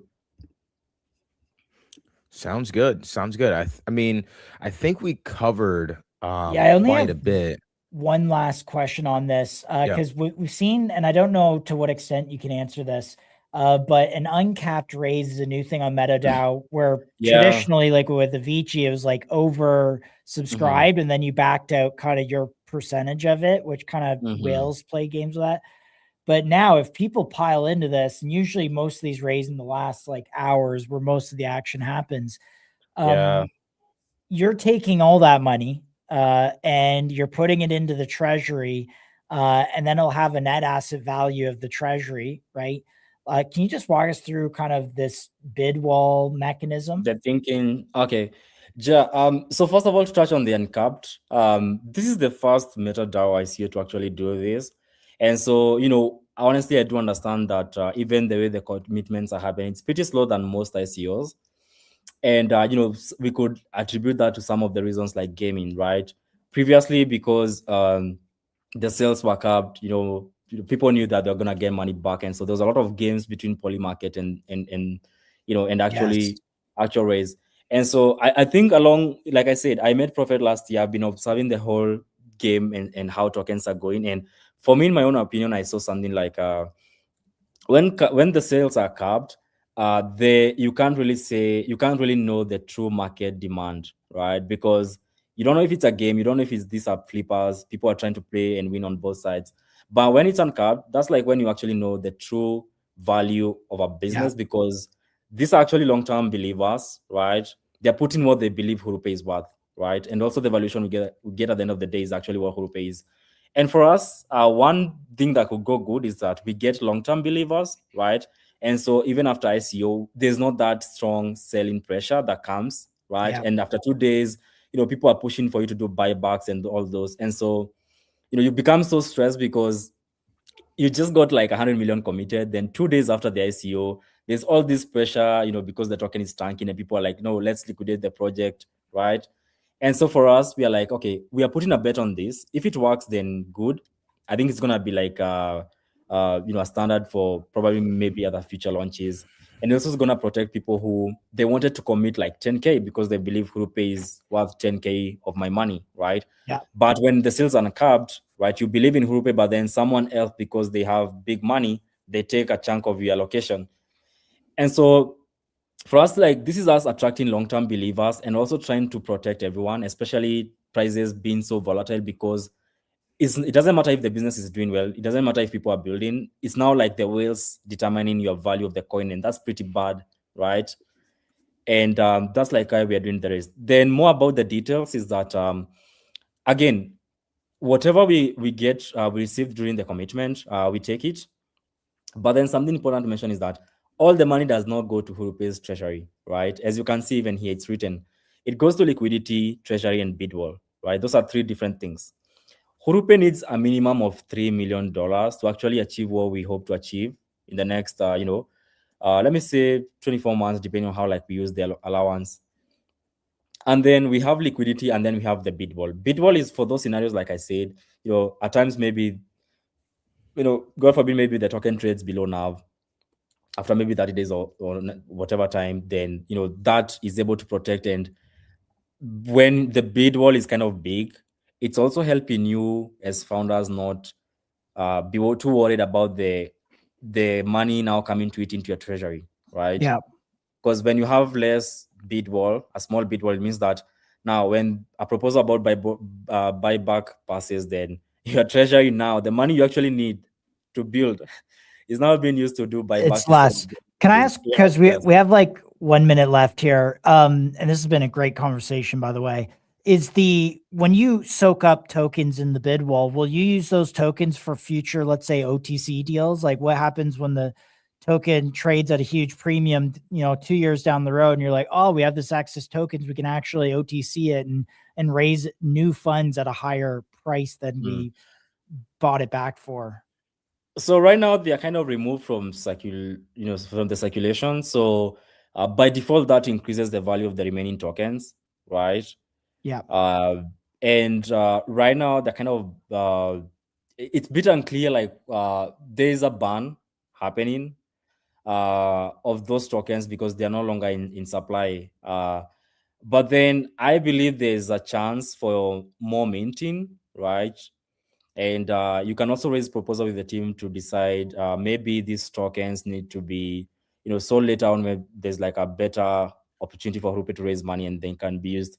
But at the moment, they're being removed from circulating supply, and that means the remaining tokens kind of have a higher price. By future, maybe maintain, maybe the same token, yeah. Philip, But the team definitely doesn't have the right to actually sell or benefit from them without the community, without a proposal. Yeah. Yeah, Philip, this has been a great conversation. I think you're one of the more promising MetaDAO launches that have come through in terms of pre-success leading into your ICO. We're going to get this clipped up, get it out there, but man, good luck on this. I hope you make it because I think you're a great founder. We'd love to have you in the ecosystem. Yeah, thank you so much for having me, guys. I do appreciate this call, and we're looking forward to the last hours. Let's see what magic can happen, or what will happen. Of course. Yeah. All right. All righty, Philip. Appreciate your time, man. Have a great day. All right. Thank you so much. Cheers. Cheers. Dude, I look forward to having them back. Like, dude, of course, great founder. Good to see him having success. So yeah, I mean, he's been killing. Like, I mean, dude, their business like has been crushing it. 30 million in volume. It's great. Yeah. So real quick before we go to our next segment, I did want to cover something real quick here. And Lex, we see you down there. Just give us 1 minute, buddy. We got you. This is the one thing I wanted to cover because this literally just went out while we were since we've gone live. What the heck is Trump doing? The White House just came out with TrumpRx.gov. Have no idea what this is, but some people from crypto are saying, what if this is a pump fund competitor, or No, this is no medicine, way. Bro. No way, yeah, no way. It'll be a pump fund competitor with a .gov link. Yeah. But yeah, probably more pharma than anything. But just wanted to cover that real quick. I'll keep eyes on that in 6 hours. Bro, if we saw that, I would have seen it all in my lifetime. So literally. We'll get Lex up here. Lex, our guy, how you doing, buddy? What's up, guys? How are you today? Good. It is minus 20 degrees Celsius in Toronto. What's it in Costa Rica? I wouldn't even know what the temperature is, but let's just say it's blissful. It's blue. It's like I love that. Light smattering of clouds. If I could make one complaint, it's that it's slightly on the humid side. But apart from that, we are doing very well out here today. Tropical vibes. Love that. I also love your tag there, professional vibe coder. You're like kind of like the leading guy in this total space right now. I'm seeing like normies and doing presentations about GSD. Yeah, it's mad. Like also even seeing a lot of the more kind of senior people from these different like fan companies who literally don't post on LinkedIn because we all know that LinkedIn is a cesspit. But still, they don't post on LinkedIn. And then all of a sudden they come out of nowhere to drop this like epic thesis on why you need to be using GSD. It's epic. The other day I dropped in on this like ex-Google engineer guy's live stream who was talking about how he's using GSD to create games. And I was just like sat there watching it. And like he was using something. And I was like, by the way, why don't you use plan phase? Like, you could use this one without the research thing. And he was like, oh shit, you're here. But yeah, it's been hilarious. It's just consistent. Every day we're getting hundreds and hundreds of stars. And I would imagine that by stars, I don't mean that, most of the time you don't necessarily go and star something just because you're using it. So I think we're getting hundreds of new users every day, which is fucking bonkers. Yeah. And like, so you have this internet celebrity thing going on. Do you have like people like Fox News or CNN or something in your DMs, like asking you to like come on the show and talk about what you're building? Like who's talking to you right now?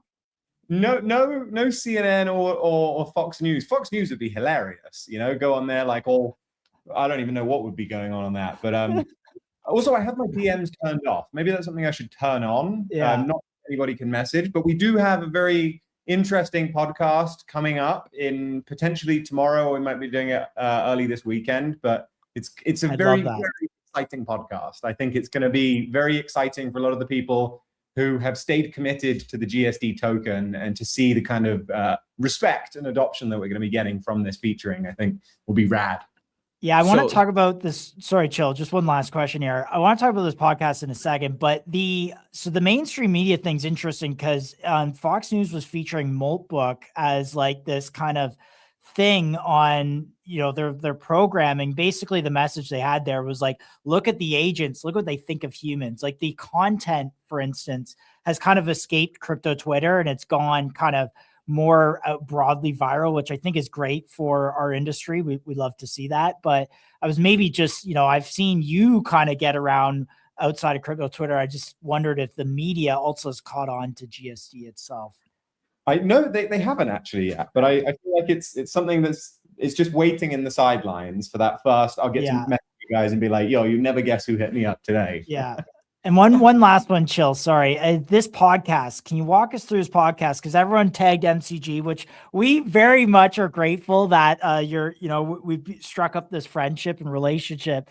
But describe this podcast. Are we talking Joe Rogan, or is this more like, you know, kind of industry specific? Is it crypto, non-crypto? Like, give us some teasers here. Okay, so it's not Joe Rogan, and it's very much still in this space. Okay. But if I could give you one clue, I would say that they created this space. Dang. Whoa. We'll leave it there. We'll leave some suggestions there. But yo, chat, if you're in the chat, take a guess. Take a guess. If you're in chat, take a guess at what that is. Honestly, Low Cap Hunter, like, we need you feeding us questions and feeding us information to ask. Yeah, right, Low Cap Hunter is honestly your biggest supporter. I discovered GSD through Low Cap Hunter. I love his content tenaciousness. What do you have to say to Low Cap Hunter in the chat? Well, I have no idea what he is like in the human form, you know, because we exist over this kind of digital realm. But I would be safe to say that I trust this guy with my life. He is a fucking legend. He is such a hard worker, so genuine, and has just been like so helpful as well. Particularly, you know, I was still very much a newcomer to this space. So to have people show up, who yourselves as well, you know, you can just feel as though they're real people and that they have your back. And so this kind of suggestions and the input that I would not have. Like, crypto Twitter is not an intuitive place by any means, in terms of at least like how things are done and stuff. So I welcome a lot of the people who have helped, not just GSD, but helped me sort of find my way into this at times rather confusing space.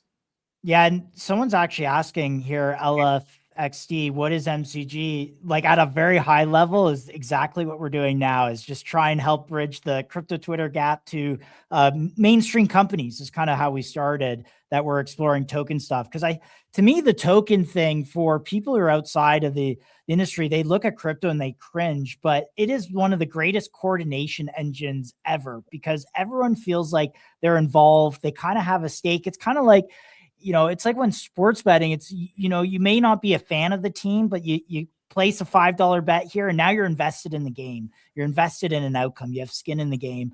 And I really like that, because people then become your best advocate, your best salesperson. Obviously, there's all the negative sides of crypto. I'm not denying that, but I love that you've embraced this, and likewise, we have all embraced you, Lex. So I appreciate that. Yeah, it's funny, the crypto space. Like, I keep making these semi-satirical posts about how, like, it's actually pretty easy if you just don't rug your audience, and like, it's actually pretty easy if you just, in some ways, just behave like a good person. And so it is amazing to see the support that we've had for GSD as the token, particularly through this kind of crash, sort of crypto wide, and a lot of coins either just rugging or just losing all value. BBC Radio for Women's Hour. That's actually so funny. Oh my goodness. And if you haven't subscribed to MCG_live on YouTube, please do so. We'd really appreciate it. We've worked very hard to put out 400 or 500 videos, and we only have 500 subscribers. So please do that. So I guess a question I had for you, and if you can share my screen here, Josh. So we saw, the bags kind of picked up on the news of you locking tokens for 2 years. This kind of goes along with what Josh was just saying, just around social coordination, building a community. What does the token mean? Things of that nature. Talk to us about, kind of the news here about, announcing the buybacks, the lock for 2 years. Give us some details on that, but also what's your thinking around this token and how it's affected what you're building? Well, I think what's been so amazing about it is it's the first occasion I've ever been, and I feel like a lot of people would not have experienced this, but been involved in a token where they know that so long as people have something to trade about, you're doing fine. Like on some days people sell, that's fine, I get 1%. Some days people buy, I get 1%. But at the end of the day, the fees that are generated support me continuing to create the project that this token is speculating around. So it's in my interest that this don't go to zero. It's in my interest that I don't kill this market for people to speculate on. It's in my interest that I keep providing value so as to give people a reason to want to talk about it. So this is very incentivized for me because it means I just get to keep working on cool shit. I'm like, what's the coolest and most impressive thing I could add to this on each day? And currently, some of the things that I'm working on, it's like I get this real feeling in the morning when I wake up and I get to just look, okay, what is the AI landscape right now? What is like the big meta in the AI meta? It's like memory. We're adding in kind of like persistent agentic memory to it. Okay, dope. Well, how do we implement this into GSD? And so these are some of the things that I'm working on currently is just sort of fixing some of the broader ecosystem problems on a day-to-day basis. Every day with GSD. And sorry, I mean, I feel like I probably got a little bit off topic here, but no, you're good. You're good. This is golden. Tokens. Obviously, about 2 weeks or so ago, I was the third biggest holder of GSD. And I think my tokens were up to about $200 and something thousand if I'd sold them then and there. And so I just locked all of them for 2 years. And I said, guys, like, I'm not here to sell these tokens. Like, my value that I'm getting out of this is not in one quick rug and dash. The value here is creating and maintaining a consistent value in the project itself. So anyways, that was 2 weeks ago. And then this morning I had a bunch more fees in there and I just thought it might be quite nice to buy another $1,500 worth and then lock it straight away. So just a small reminder to the community that I've got your back and I'm not doing anything with this. And of course, one other thing is that we're just waiting on Finn to declare that GSD has, of course, won his $10,000 challenge for the best bag story. I believe that when the reply gets as much, or I believe now, if not more views and more engagement than the actual tweet, that constitutes a win. So once we get that 10K, I'm putting a quarter of that right back in. And I was going to just burn it, but I'm going to be looking into adding liquidity and making more of a consistent effort to take a certain percentage of the fees generated and putting them into things like either lock liquidity burns or anything good that actually just deflation, like, whatever's good in that case. We're having a great... Finn recently just followed MCG. So Finn, if you're watching this, we want Lex to win the 10K. And disclosure, I hold GSD, by the way. So there's that as well. And if you're listening, Finn, come on the show, bro. Let's have Lex. Let's talk about this story. Let's talk about this GSD story, man. Bags is great. The app is great. So I know people are following you both from inside crypto and outside as well. Do you have the official Bags app downloaded? Like, how do you claim fees? I was about to say me, but then I remembered there's nobody else here. I have the iPhone app and I have to say it's brilliant. It really is just fantastic. Like I can just jump right on it and then I can jump in here and I can see, let's let it refresh. You can just see let me pull it up. There's just like a big button that tells you how much there is to claim and it's just so satisfying. I just do this We're There we gonna go. blow up your screen too, so we can the Oh audience yeah, can here see I'll. Do you want to go for it? You're full screen now. Okay. Oh wow, that is great. Let's just see. Oh, I might have already claimed them before this call. We'll probably see in a second. We'll pull it back up in a second. But effectively, all you do is you just go in here and you click claim. I'm not going to claim this. This is some fake token that somebody created. There's a bunch of fake GSDs here. I'll stay safe. Yeah, don't misclick on that because everyone's gonna know. Yeah, but yeah, it's an amazing app, and literally it just goes straight into your Sol wallet. You can then send it right out to Kraken or whatever it is. Somebody recently hooked me up with a guy who works at Revolut. He hooked me up with an amazing situation where now I can send crypto directly from bags to Revolut and then just pay with like contactless and stuff wherever I am, which is really handy here in Costa Rica because my debit card recently got killed. And so I had no way to actually spend things. And it's just instant now. Like within 5 minutes, I can take my bag's earnings and go and spend it at the shop on my phone. Wow. Nuts. That's amazing. And what do you talk to us about the use of funds here? I mean, obviously this is your private, finances. So don't take it as a question to impede on that, but you're using this as to support your work. But normally companies would take capital in like this and they would use it to hire people and build things and whatever, right? Buy materials. How do you see kind of these fees playing a role in your work? Well, primarily, what was the biggest help for me was that just unexpectedly, I managed to clear my entire debt, from a personal level, which I think just beyond GSD in general has given me a sense of, should we say, calm that has like tentacled its way into all of the work that I'm doing lately, which I think is just in general gives me a better chance at doing good work because I'm not sat there stressed being like, oh my God, I need to pay off all the credit card debt that I incurred in my stupid youth. So that's amazing.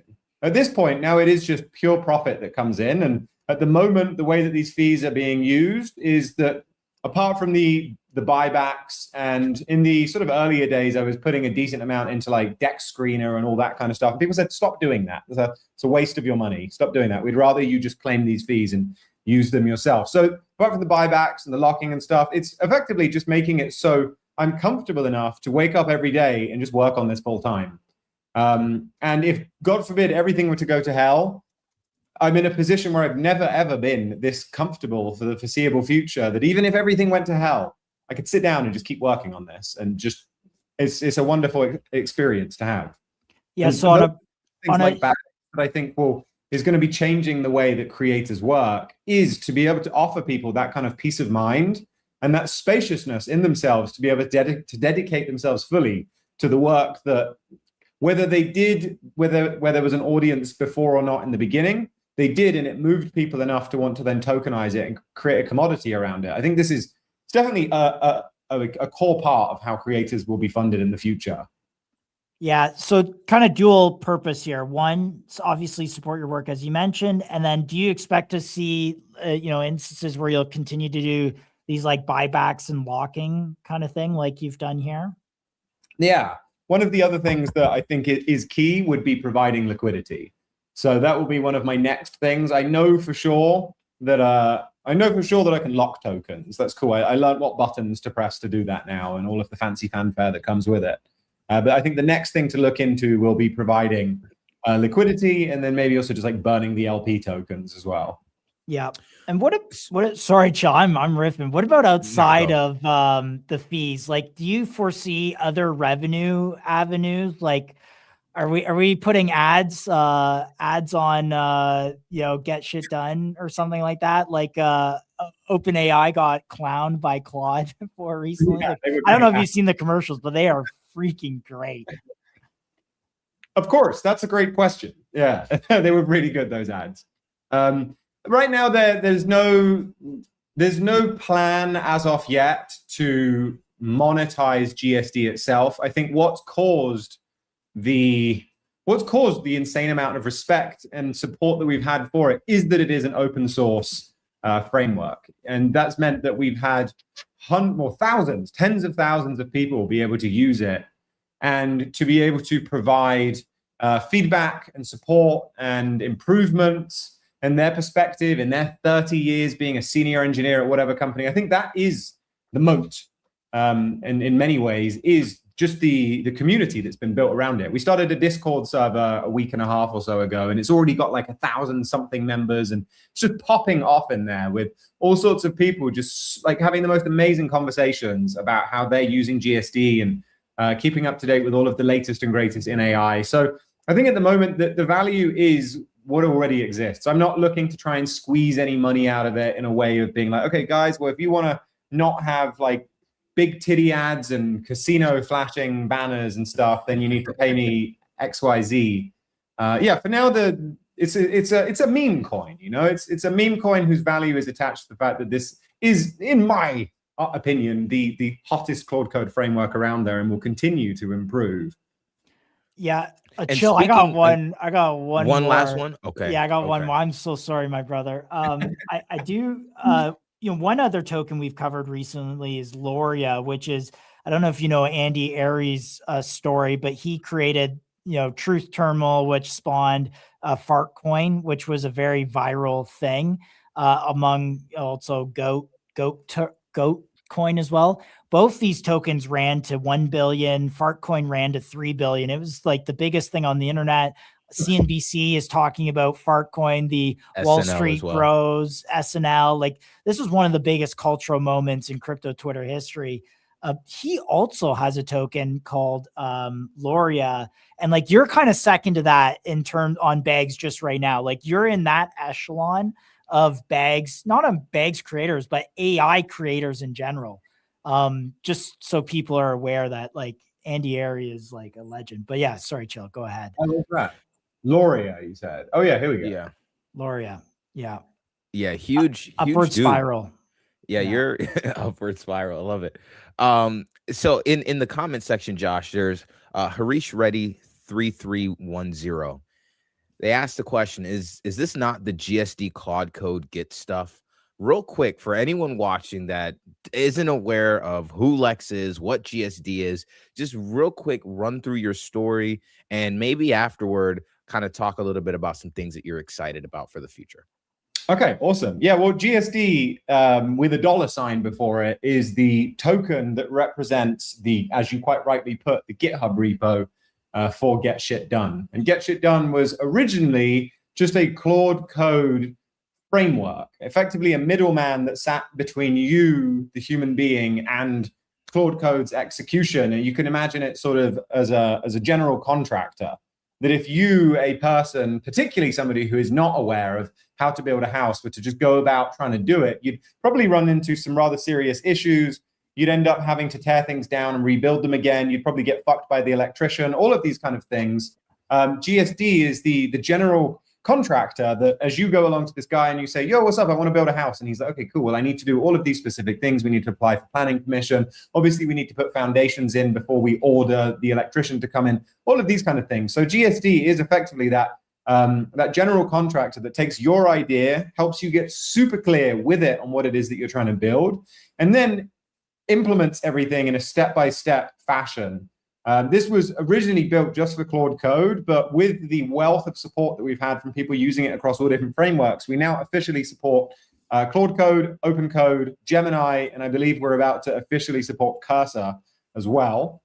And the thing about this is it's not specific necessarily to Claude Code, because it is just a bunch of markdown files that allow the AI to behave like a professional software developer rather than just some hit and miss Russian roulette. Let's give it a go, code engineers, you know? So yeah, that's what that is. What I'm excited for is the shipping of the memory system, which will mean that every time right now, if you run GSD in a directory, it has no idea about any other GSD directories on your computer.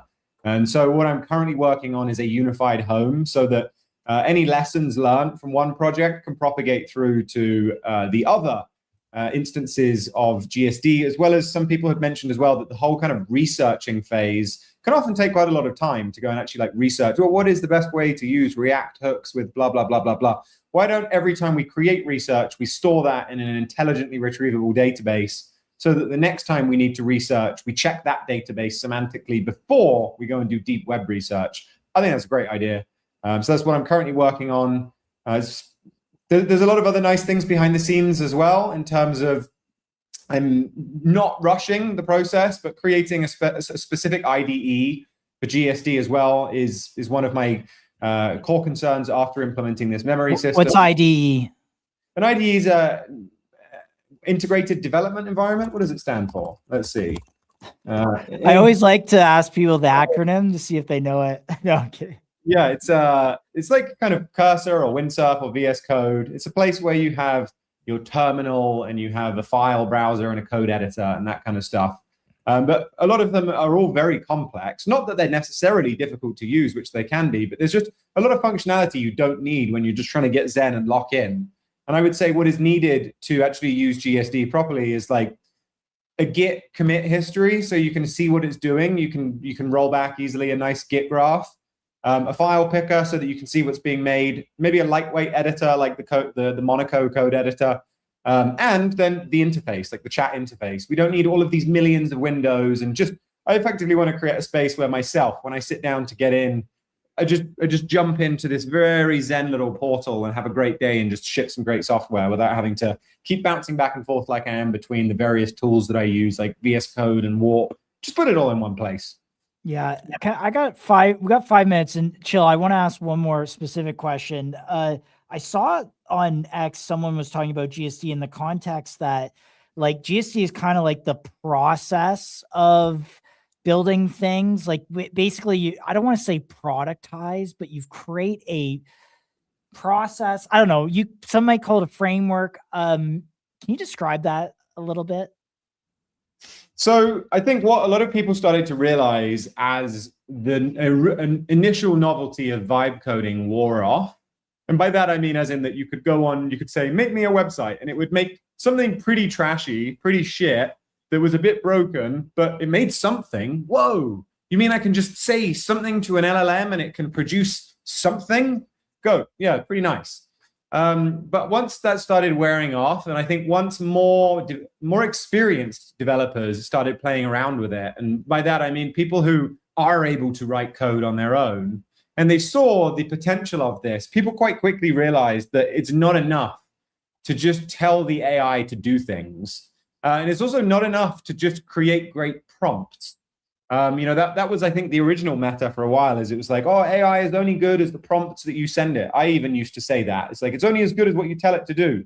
Yeah, and it's only as good as what it remembers it's done, and it's only as good as its awareness of what it's working on.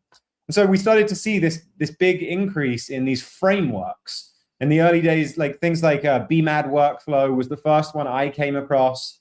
And then there was things like spec kit. And effectively what they were was just like a series of instructions that you give to the AI in how it goes about working on what it is that you're trying to create.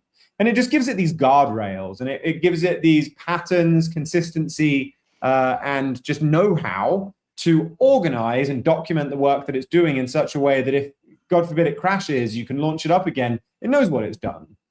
But I think a lot of these things, they started trying to appeal, particularly things like BMAD workflow, they started trying to appeal to the very people who have really flocked over to GSD. These are like kind of senior people at these enterprise companies who don't want what BMAD did, which was to effectively just role play this whole like stand-up meetings and sprint workflows and Kanban, blah, blah, blah, Jira workflows. They didn't want that. They just wanted to be able to build things quickly.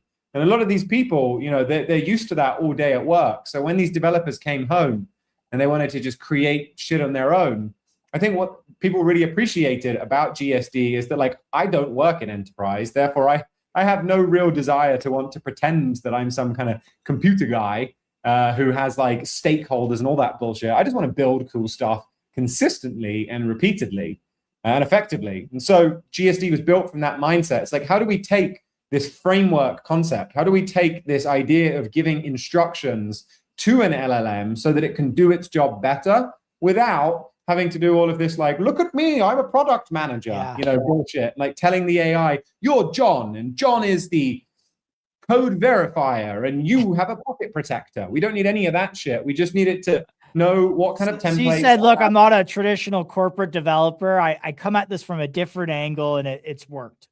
Yeah, I come at this from the perspective of being like, for the entirety of my life, a professional music producer. I don't get more streams because I made my track in a more long-winded professional way. I mean, I don't even know where I'm going with that, other than the success of the music, the success of moving people with the music that I made has nothing to do with really the process and how it was made, so much as the intention and the desire to finish things quick. Man, that's so eloquently put. I guess in that vein of just kind of creating a product that people love, that people use, it's obviously gaining a lot of traction. I saw this tweet the other day of Ethereum Foundation developer, and I guess we could just watch it. It's like 19 seconds. We will watch it real quick, and I wanted to get your reaction, as well as, you know, other traction you've seen from others picking up on your technology. Let's watch this for a few moments. Rundown on what happened. Probably even like Get Shit Done is another Ralph Loop-like thing that I've heard a lot of people using. So GSD, I think, was in there.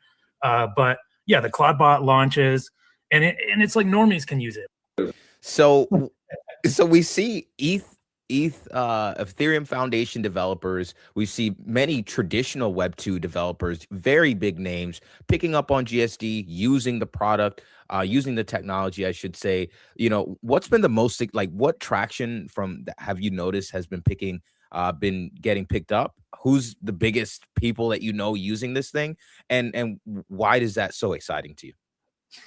Well, it's actually kind of hard to keep up. There's just on a daily basis, Lowcap Hunter can prove it to you with his incredible, he's got his finger on the pulse, should we say, but he's just sending me amazing LinkedIn posts and YouTube posts every day. But I think that what's been so amazing is seeing how much this is getting picked up, as I said at the beginning of this conversation, by people on LinkedIn with very senior positions who have been quiet on LinkedIn for sometimes years. You know, these are people at real positions of expertise that have demonstrated quite clearly that they can code without using something like Claude Code. And these people, many of them are saying that they don't write any code anymore. They write zero. They were like, I write zero lines of code every month. And many of these people are saying that they use GSD for nearly everything, even if they're adjusting it in such a way that it's no longer the exact vanilla one that I have up on the open source project. I think that's one of the things that's so cool about it, is you could very easily download GSD, and your first project in GSD is getting GSD to change itself to suit your specific workflow. You know, there's been amazing things, seeing how people are using this for like data science and like intense mathematics and algorithms and all that shit, seeing how people are using this for legal stuff. Like, these were never use cases that I imagined, but I think one of the other things that's handy about it is that it does have a very wide appeal, and what it is that you want to do with it, it will help you do that. So I think that's, again, one of the reasons why we're just seeing such great adoption from people all over different realms in this space. Is just that it is a very, very adoptable and malleable workflow. There are too many people to talk about, but one thing I can say for sure is that, you know, if the indication of adoption of how many people are talking about it on LinkedIn, not just with a throwaway post, but like writing fucking essays, creating little mini PowerPoints, doing demonstrations of how they're using it. If there's any indication of support that is very clearly like a tangible product value, I think crypto Twitter is excited for what is to come. And I think we're just sort of lagging behind seeing the charts represent the actual adoption and use case of how much people are loving it. Man, wonderful. With that, Wonderful. Low Go ahead, Cap Josh. Hunter here has a comment about people using it, and then also I think a great plug into how to get started. So go throw that out there, or go look that up. Man, I've really enjoyed this segment, this interview with you. I mean, the community excitement around this product, not only from just like traders, but like actual users of the product. We're even getting people from YouTube logging in, asking about, hey, is this the GSD thing from GitHub? Like, people, there are non-traders, non-crypto folks that are picking up on this even more so in the broader like tech Web2 world. So man, much love to you. Would love to have you back on the show at some point when, you know, when other big things are dropping for GSD. We know you have that huge podcast coming in, you know, in the next 24, 48 hours, however long it'll be. But excited for you, man. Thanks so much for coming on the show today. We really appreciate you pulling through. Quickly here, when IDE can come out? I'm going to say probably the end of next week. I'll ship a basic build of that, but the memory system comes beforehand. Yeah. But yeah, thank you so much. It's been amazing, guys. Everyone, appreciate being on the show, and I hope you guys have a killer rest of your day. Yeah, we're gonna run this back again in a couple of months. But dude, I gotta say, to get people to post on LinkedIn that haven't posted in 3 years, like that is a flex. That's huge. That's huge. Yeah, we bring the LinkedIn out of hibernation. Yeah. Inspirational. Well, we appreciate you coming through, man. Enjoy the weather out there in Costa Rica, tropical environment. You know, love that for you, bro. I'm out here dying in the cold, but enjoy it, man. Appreciate you coming through. Thanks for your time, Lex. See you, Lex. Guys. Cheers.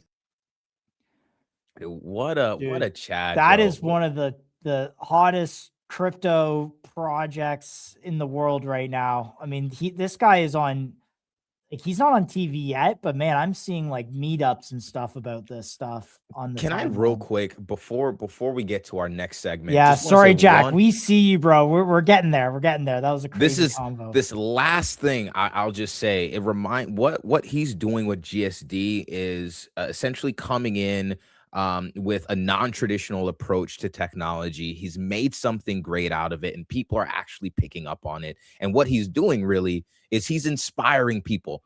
People are inspired by this. They're building with it. They're making content around it. They're doing all of these things. What it reminds me of, just a basketball example, is like when Allen Iverson came out with the crossover, crossed up MJ, and like it's this kind of like street non-traditional style of playing ball, but it kind of revolutionized the game. It kind of reminds me of that, man. Inspirational. But shout out to Lex.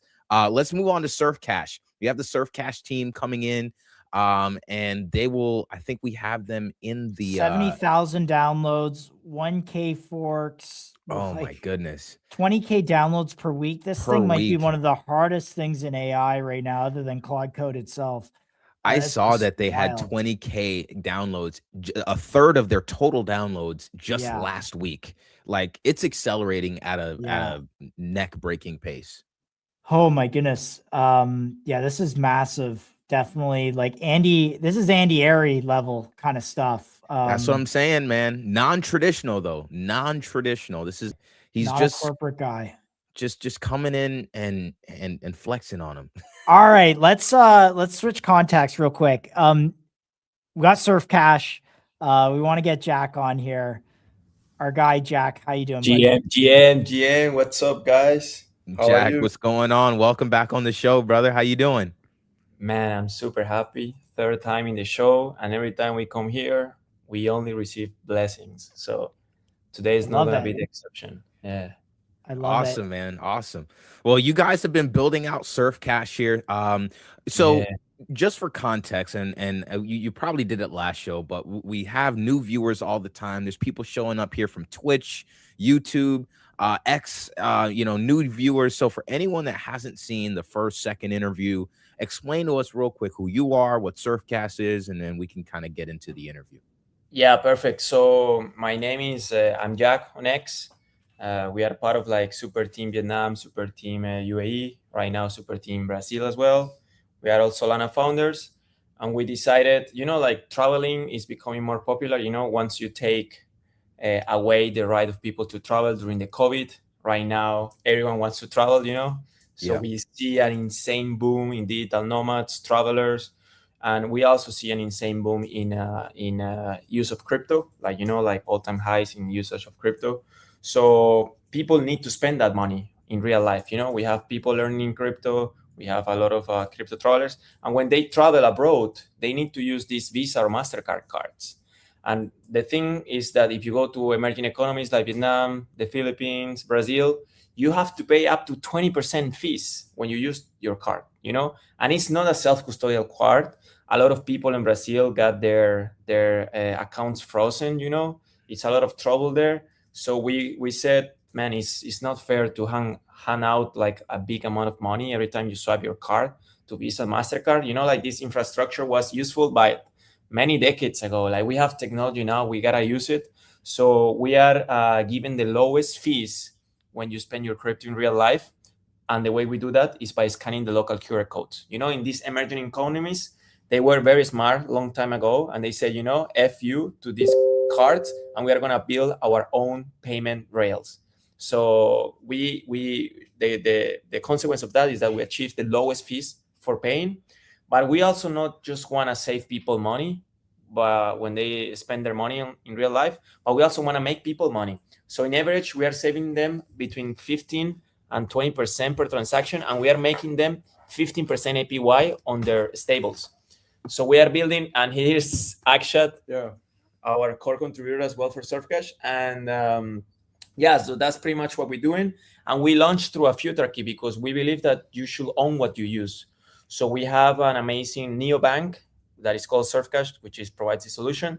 And we have an ownership over the treasury, over the IP. And we also have a 30% revenue sharing from all the money that we make from the bank. So everyone can like literally become part of the next JP Morgan. That's how we call it. Like if JP Morgan would have started a bank today, probably would look a lot like Surfcash, because it's a bank that is very useful and it's for the people. So that's pretty much what we are doing right now. We've been building for December, January, and finally we are launching literally right now. Literally right now. Like right now, we wait. Yeah, guys, you deserve the best. You've been very good to us. You guys are very interested from the beginning. So right now, literally right now, you can just pull on the video on the official Twitter. Yeah, it's a banger created by Little and Mutual. Yeah, you guys. Yeah, you can watch it right now. Right now, just went live right now. All right, all right. Let me refresh. I got the Surfcash Twitter up. Let me refresh here, and boom. Oh wow, this video looks amazing. Hold on. You guys are goated, by the way. That we really appreciate that. All right, we'll watch this together. Yeah, let's do it. Across emerging economies, people skipped bank cards. They built their own ways to pay. QR codes, local rails, systems that fit real life. Because of card networks like Visa and MasterCard, you and the merchant are forced to hand over a significant amount of money every time you pay. That never made sense to us. So we built Surfcash. Spend your crypto with simple QR payments, just like cash. Without cards or middlemen, more of your money stays with you. You stay in control with a self-custodial wallet and earn up to 15% yield. Because if you're using the system, you should be the one benefiting from it. Launching across 12 countries for people who earn in crypto and live in the real world. A bank that is truly useful and respects your money. A system that is built for everyone. Surfcash. Get the app and start paying with it. Get the app. Dude. Hey. MCG exclusive. Chat, this is MCG exclusive. This just dropped live here, live on stream. So hope you guys are enjoying this. Guys, that was absolutely amazing. Let me just actually like go back to a quick a shot here. But man, dude, that was an amazing ad for you guys. So talk to us, walk us through what is this news? What does it represent? What are you guys excited about? What are you guys pushing forward right now? Yeah, one thing, we built something faster than we expected initially, and that was because of the support from all of our community and even Circle. We got into Circle Alliance as well. So instead of 3, we are launching into 12 countries in Q1 itself. And yeah, we are also going to launch in US, Canada, and everywhere. We're going to take over the world and become the default way of payment, or the default way people keep their funds or receive their funds. Plus, we are also announced let's drop some more alpha, no? Let's drop some more alpha. Let's drop Okay, more so alpha. You got more? Let's do it. We got a lot, to be honest. Yeah. So we are also going to announce that you can pay your credit card bills, credit card or debit card bills directly through Surfcash. Just my thought that when we use crypto cards, like I prefer to use my bank card because it's fiat and everything, but Visa and MasterCard is also, even your crypto card is also fiat. It's nothing different. And at least my bank card gives me some good perks that my crypto card can never. So we are going to give users perks as well. That's another thing. Yeah. Dude, that's huge. That's a very like practical use case. Something I wanted to kind of dial in on a little bit here, just for the audience, those that might not have watched like the full interviews from before. Explain the difference between using like a Visa or Master credit card. Like we even see some neobanks now, like they kind of have the neobank, but on the back end to spend, they have a card that's still connected through Visa, MasterCard, what have you. So explain to us the difference between spending with a card versus spending versus a QR code, and let us know like how big that spending on QR codes actually is, how much that's being used right now. So in simple terms, it's the spending via crypto card is like a quick off ramp because your funds are still fiat, and Visa can still freeze your funds. So even if a crypto card is self-custodial, it still goes through the Visa rails, and Visa can freeze your funds anytime. So because I live in the UAE and it's super crypto friendly, it's easy to off ramp. So maybe it's not for me that I prefer bank cards, but for others where the regulations are not that good, that the countries are not crypto friendly, so there then might need to use crypto cards. But if you go to any emerging economies or any developing country, they build their own payment rails because they didn't want to pay like 2.5%, 5% fees to Visa or MasterCard, because Visa just built out the rails like years ago and they are now just collecting rent. And they build their own payment methods, which are like free, almost free. Most of them are free. And Pix is the biggest payment network in the Southern Hemisphere. Yeah, we have pretty much like 99% of penetration of these local QR codes in Vietnam and the Philippines, and also in Brazil and Nigeria. You have right now Colombia as well, very strong with the local QR codes, Mexico, Argentina. So I mean, the usage is very, very, very, very big, and it's very unfair that you have to pay Forex fees, machine fees. Like if you buy a coconut in the Ipanema beach in Brazil, you are paying pretty much 25% more of the price. They say, I need to pay for the machine fees, man. And one more thing, that there are some cards as well which say that they charge zero fees or zero Forex fees, but Visa at the end also charges a Forex fees. So you're always forced to pay more just for no reason. So what rails do the QR code use then? If it's not Visa, what is it? Yeah, so every country has their own payment network. For example, for Brazil, it's Pix. It's called Pix. For Vietnam, it's called VitQR. And the QR code is connected to the local bank account of every user.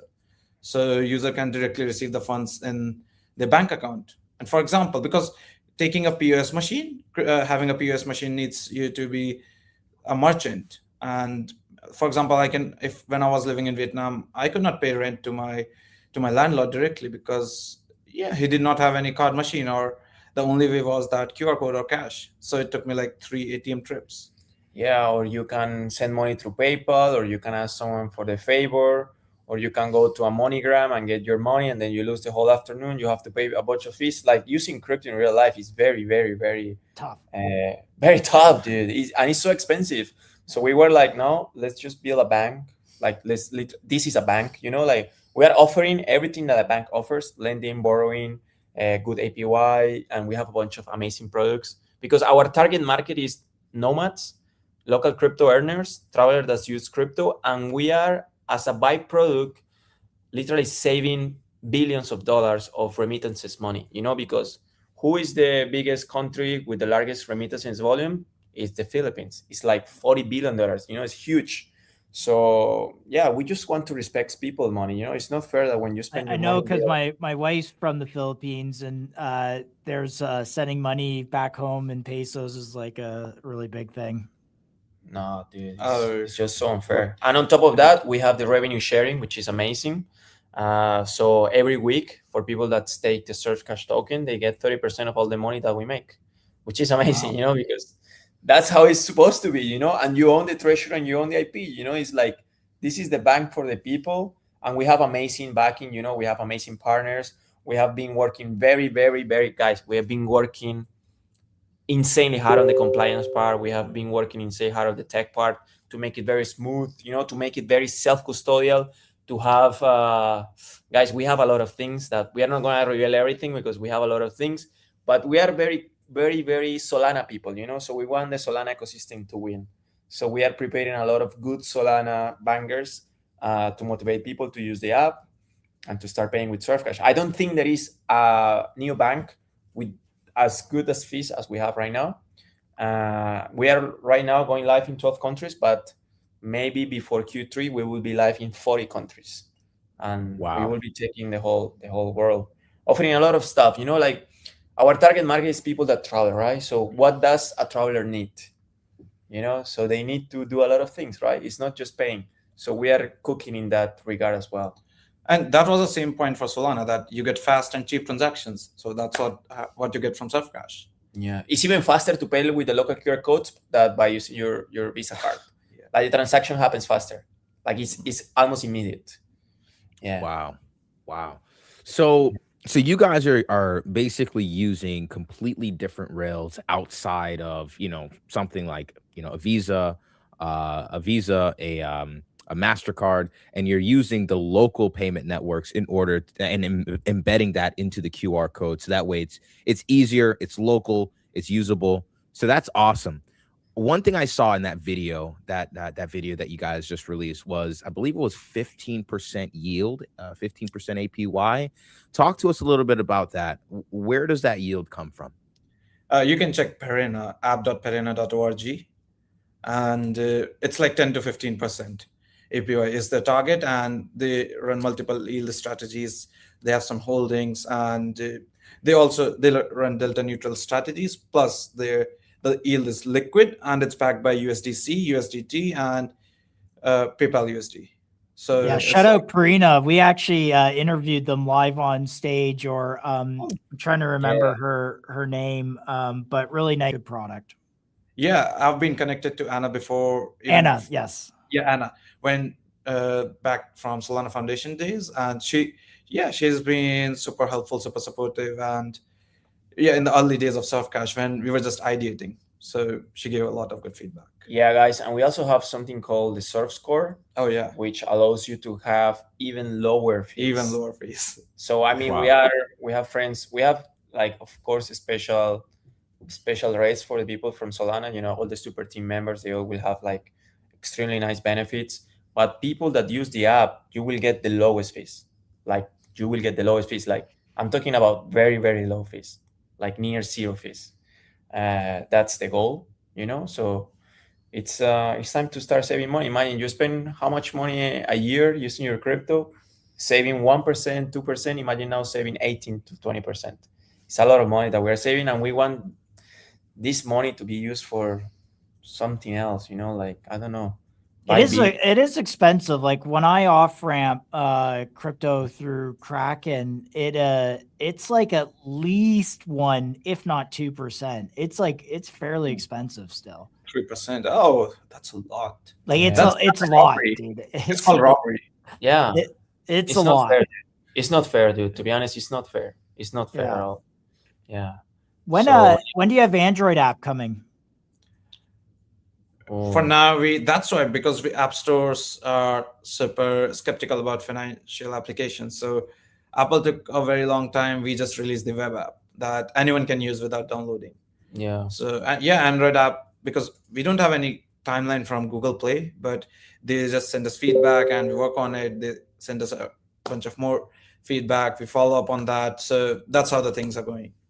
Yeah, but app is developed, so it can be live anytime. You can also get it on apk.getsurf.cash. Exactly. Yeah. So you can get the APK and install it manually, and you'll be able to install it from Google Play when we get approved. So right now we just moved from the phase of developing the app, making sure we are compliant, making sure it works, making sure that, you know, like everything is smooth.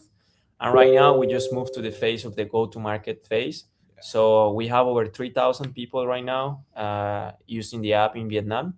And we are quickly getting close to those numbers during the next weeks in Brazil and in the Philippines. So this app is literally taking off, and we're very happy about it. Actually, we are iterating many GTM strategies, but we are very creative. And so far, the things that we have been doing, which is kind of low key, has worked so far. You know, like the best way to run a new bank is the word of mouth. Like you have a good quality product, and the people itself will start recommending it, right? So for that reason, we are also releasing, of course, the referral system, and we make sure you guys have your own referral system with your production and your team, so you guys also can help spread the voice, and you can. Hey, we appreciate it, man. That's huge. Yeah. That's huge. One thing, just zooming out from Surf Cash specifically and going into neobanking overall. I mean, you look at the banking industry, right? And there are thousands of banks, you know, worldwide. Even in my local city, there's a number of banks. How do you guys see the evolution of the neobanking space in the future? Because from what I'm seeing is there's kind of like, you know, normal banking services where, you know, you can do payroll and stuff like that, credit scores, but then, you know, different neobanks are doing different things. Like some people are like offering, you know, credit cards, or you guys are doing the QR codes with your own on different rails. Like, how do you see the evolution of the neobanking sector, you know, moving forward? So growth wise, one thing I posted on Twitter some time ago, that the build plan or roadmap or whatever we keep changing, but the North Star remains the same, that we respect people's money and we want to build the easiest and cheapest way to spend your crypto anywhere, spend and use your crypto. And in the neobanks, there's only in every region, there's a neobank like Nubank in Brazil and Vio here in the UAE, which is like everyone uses. It's like the easiest way. It's super quick onboarding. So that's what we are following. Caesar can tell more about Nubank. Yeah, all of these guys is like incremental innovation, you know? It's like even all these neobanks, crypto neobanks that you see, I'm not going to mention names, but we all know who they are. They are just carrying the same old infrastructure.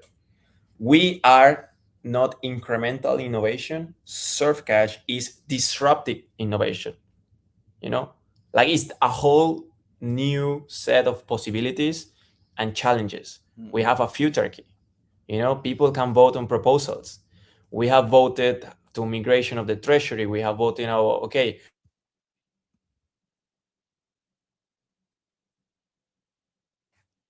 I think we might have lost him a sec. Yeah. Man, he was cooking there too. He was cooking. Let me see if they come back. Oh man, don't do it. No. Don't do it. No. There we go. We got him back. We're getting him back. That's me. That's me. That's you. Oh. Yeah. I'll just toggle them. I'll see if they pop back in there. Maru, gonna get that question sorted. This is a really great execution here. These guys are gonna make it for sure. Yeah, no, I'm not gonna lie. Like the fact that I think during this interview, it really clicked for me. They're using separate rails, like, and they're specifically targeting an audience that is in much need of help, that don't really have you know, the tools that they need, the tech that they need to get what they need done. Like, you know, we see here, like they're coming out with perks, but you can now split bills. You can now, you know, pay. There's but I like other things that they're doing, loyalty programs. Sorry guys. No, you're good. So you were cooking on you said incremental innovation. That was the last where you were cooking, bro. So I'll let you get back to it. Yeah, sorry. So there are three types of innovation. One is like creating a new business model. The other one is like incremental innovation, which is what all the neobanks that you see on X are doing.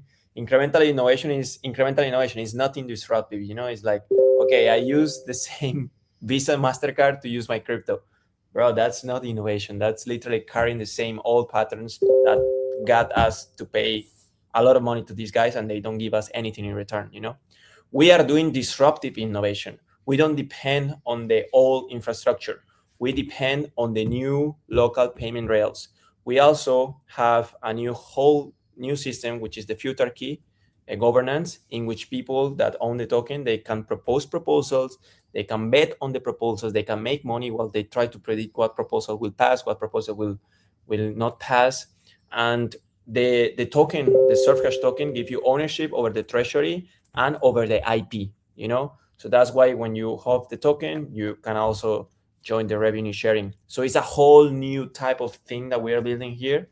It's a neobank mixed with a future key, and we have like a free highway for a creative process, So we know what people want. People want the lowest fees, if not zero fees, when they pay for the money, and they want to make a lot of money when they are not using their money. And because we manage with the traveling, so everything that a traveler needs, we will make sure they can get it at the cheapest. Saw insurance. There's a number of other services. Flights, hotels, even hotels and flights. eSIMs, concierge, like a bunch of stuff. So it's a new disruptive innovation. It's not incremental innovation.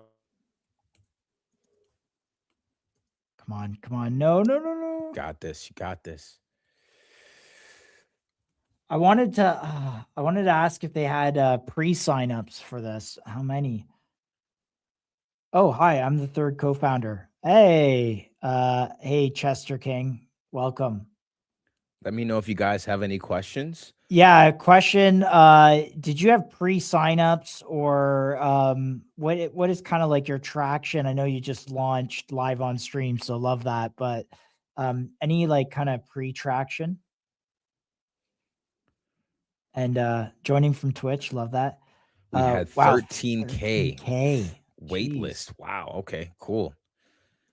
That's insane.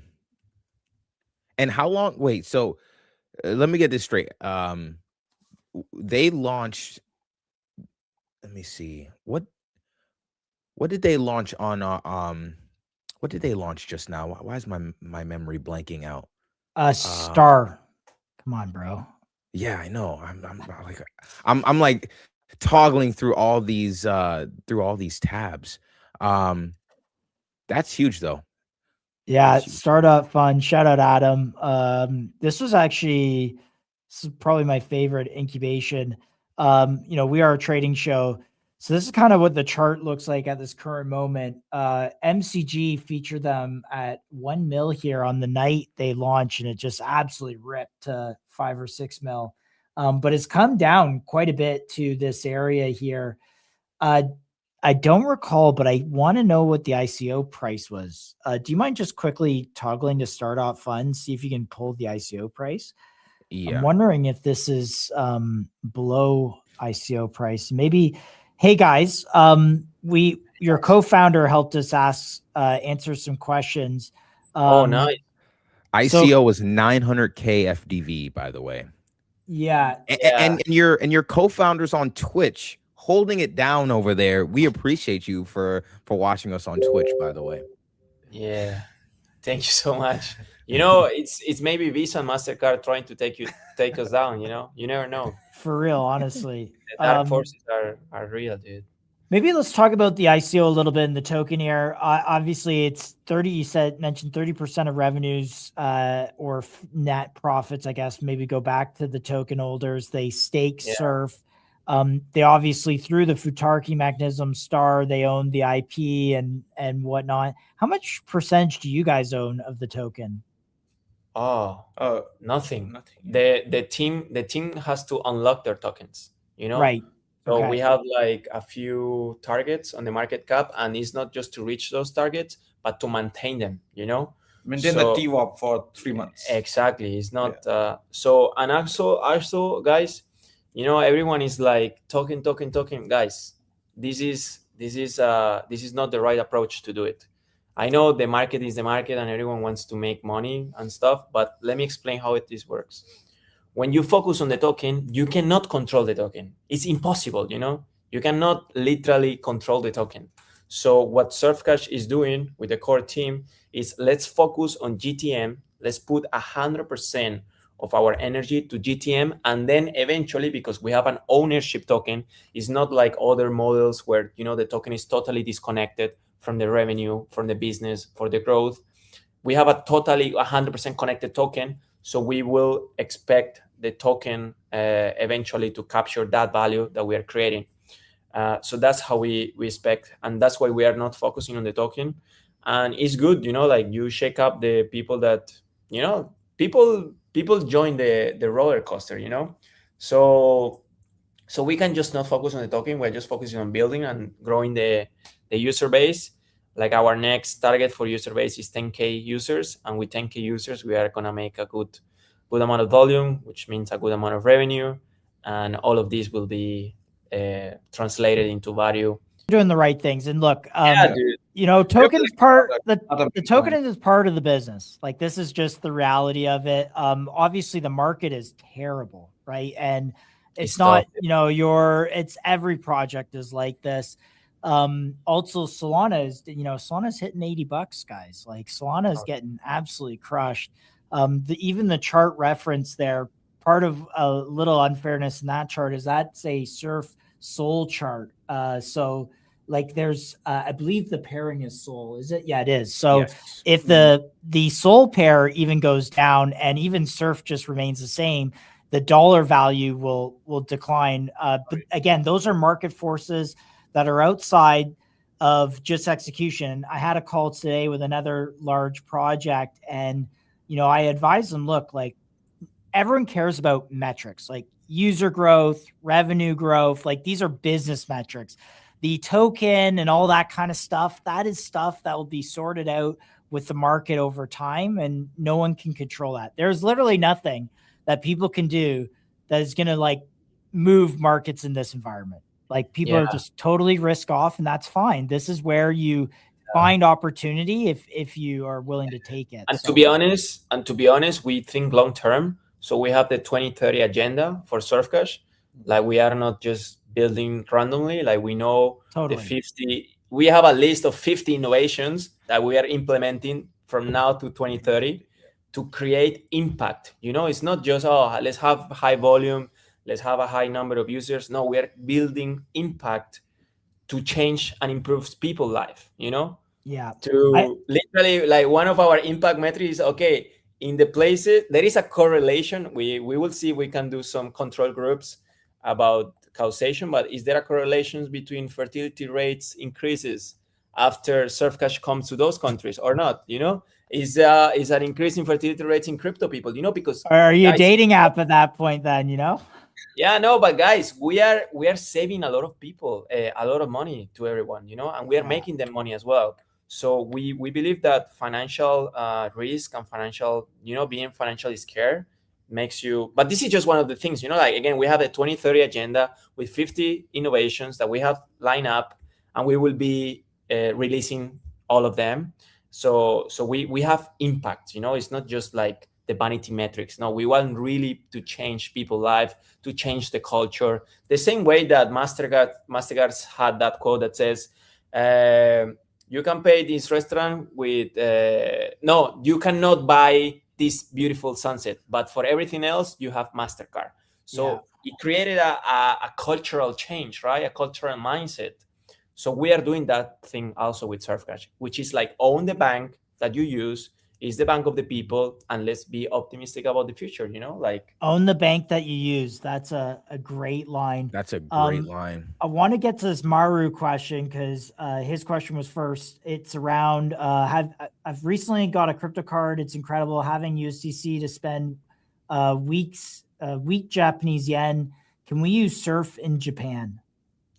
So as far as I know, in Japan, that there's not much of something like the local QR codes, but as I mentioned before, that you can just pay your credit card with USDC, so that'll roll out globally. be it Japan, be it UAE, Saudi Arabia, and it'll be global. So you can use in that manner. Yeah, guys, we are again, like we have 50 iterations of innovations. We don't want to left out countries that don't have the local QR codes. We are finding ways to offer the cheapest. Again, I'm talking about near zero fees when you use your crypto in real life. So no worries, guys. We are coming to Japan as well. We are coming to South Korea. We are coming to China. We are coming to all the countries you guys can think of. We are cooking in all fronts. Yeah. And I think Crypto Jones in the chat had a question: is there some utility or reward for holders of the token? And I saw your co-founder was also kind of answering that question. So they were both kind of talking at the same time. So I'll just kind of read this out. But is there a utility or reward for the token? Or maybe if you guys want to take that question, you can. Sure. So first thing is that if you own the token, you own the IP, you own the company. Like, you'd wish that you could own JP Morgan back when they started, or maybe American Express when they started. So it's like, that's the first thing. Plus, no bank shares revenue with you. Like, we share 30% of the fund money we make, and which can also be increased in the future, because I posted an article on Twitter that why we are asking this super early, the case for asking early, that on the revenue share part. So because we are at early stage now, we need to focus on growth as well. But once we grow, maybe we can share 50% of the revenue. Yeah, exactly. To the holders. And yeah, that's the thing. For now, you can vote on proposals. You can pass your proposals. You can create your own proposal. That what should we do? I think actually Nubank hit like a $50 billion valuation market cap. I think really recently, they are going full force in the United States.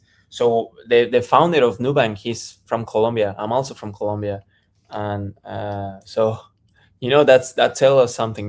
Like we really plan to build something big, something long term.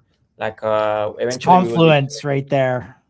Yeah, exactly. Like eventually we will be releasing bits of our 2030 agenda and vision, like where we are now, where we will want to be in 2030 and how to get there. Because I believe that that's important for the community to know about us, and that we are committed long term. Like, guys, it's been a month.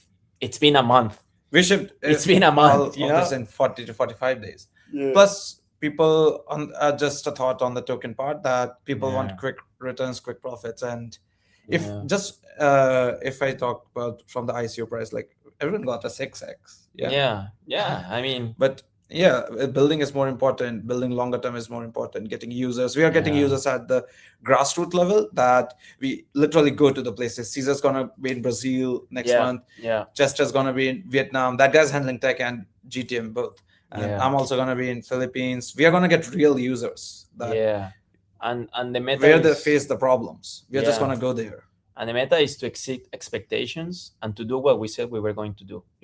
So we are under promising and over delivering. That's pretty much the meta. Like solid growth, sustainable, and organic growth. People are very happy in Vietnam using Surfcash already, and honestly, we have really, really good stuff coming up, and we cannot wait to share more with everyone. And by the way, we are extremely grateful for the Surfcash community. Like, it's been a pleasure to work with all of them. We receive a lot of feedback, a lot of good ideas. People really care about what we are doing, and especially people from Nigeria. Like, we have a lot of friends from Nigeria, and they are like, guys, let's go, whatever you need. We know the universities. Even these people are helping us to build a better user experience by sharing how people actually use crypto, how people actually want to spend funds in Nigeria. And that's the thing. It's kind of like co-creating as well. It's not like we have a solution and we come to your country, which is, it's their country. They know what works, what they don't like. It's kind of like we co-create in every place that we launch something that is very useful for everyone. Like, we just don't come and say, this is what we have, super strict, and this is how it works. No, we adapt to the local culture. We adapt to the local needs, also to the local financial capabilities, because we want to create value. We just don't want to be a transactional process.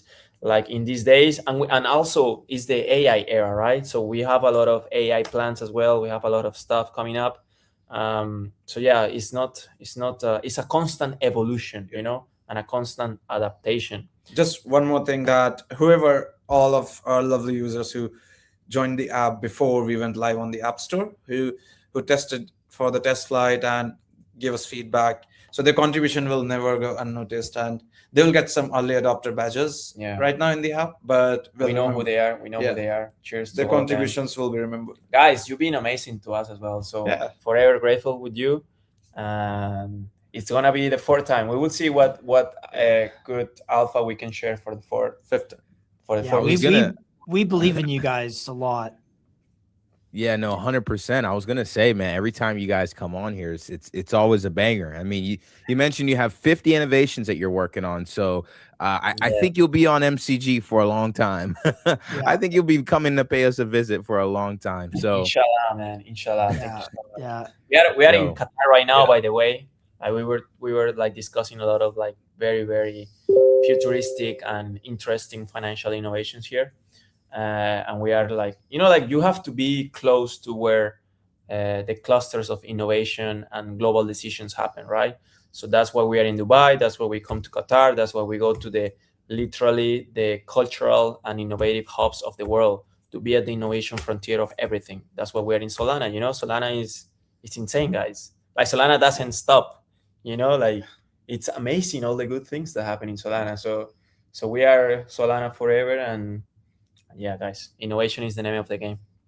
Sounds good. Well, we appreciate you guys pulling through, dropping some alpha as usual. Chat, I hope you guys love that. That was amazing. They dropped their new app on the App Store live here on MCG. So go check them out there at Surf Cash. Quick one by Crypto Jones just popped in. What is your projected revenue? Any thoughts on revenue projections?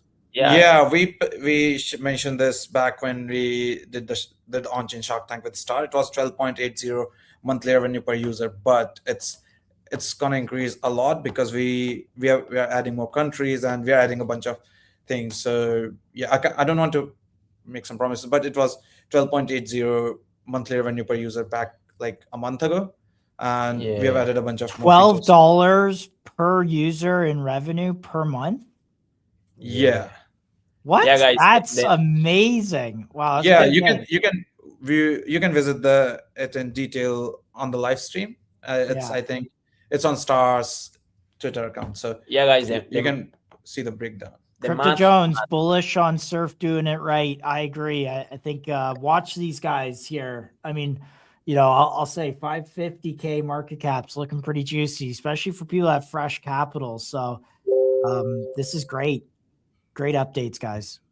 Yeah, and anything, you guys, we are on Twitter. We are answering everyone's question. Like we are an open book. We are building in public. We are telling everyone what we're doing. Like we are really like front founders. Like many people have said, show guys that you are with Circle. Guys, we are with Circle from the beginning, and right now we are part of the Circle Alliance program. And we have a lot of stuff. Like like we are very front. So please, if you have any critique, any feedback, just shoot I'll tag Jeremy Allaire. He actually follows me on X, so I'll retweet it from my personal account and tag him so he makes sure he sees it. Yeah. Okay. Sounds Thank you, good, guys. Appreciate it. Appreciate y'all coming through. Looking forward to the next one. Cheers, guys. Yo. Cheers. Huge, man. Huge. Those boys at Surf Cash, man. Dude, they got it. They know what they're doing.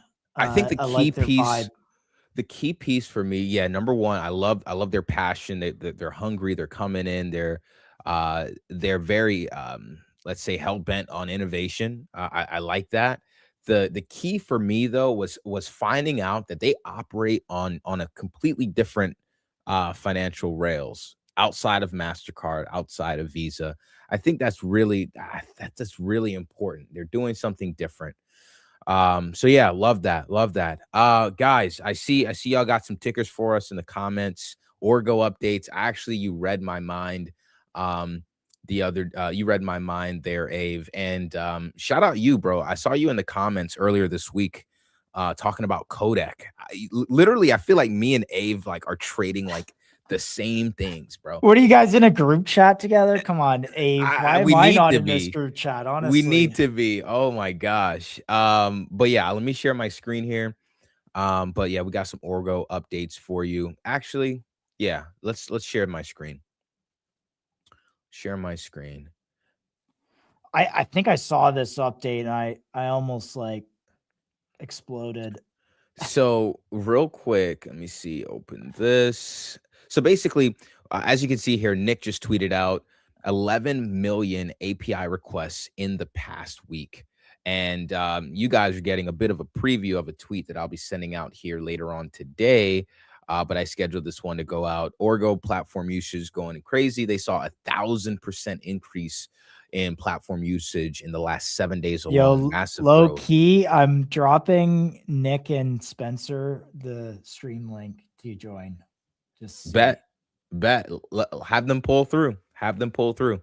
That's huge though. Like to see that because Spencer explained that the API requests, this isn't website traffic. It's real usage of the platform, real usage of their technology. And I think this is the part, it's clicking. I think that's really what's happening. Ever since that viral moment that Nick had, it's starting to click exactly what can be done with Orgo's technology. So yeah, man, if they want to pop in for 5 minutes,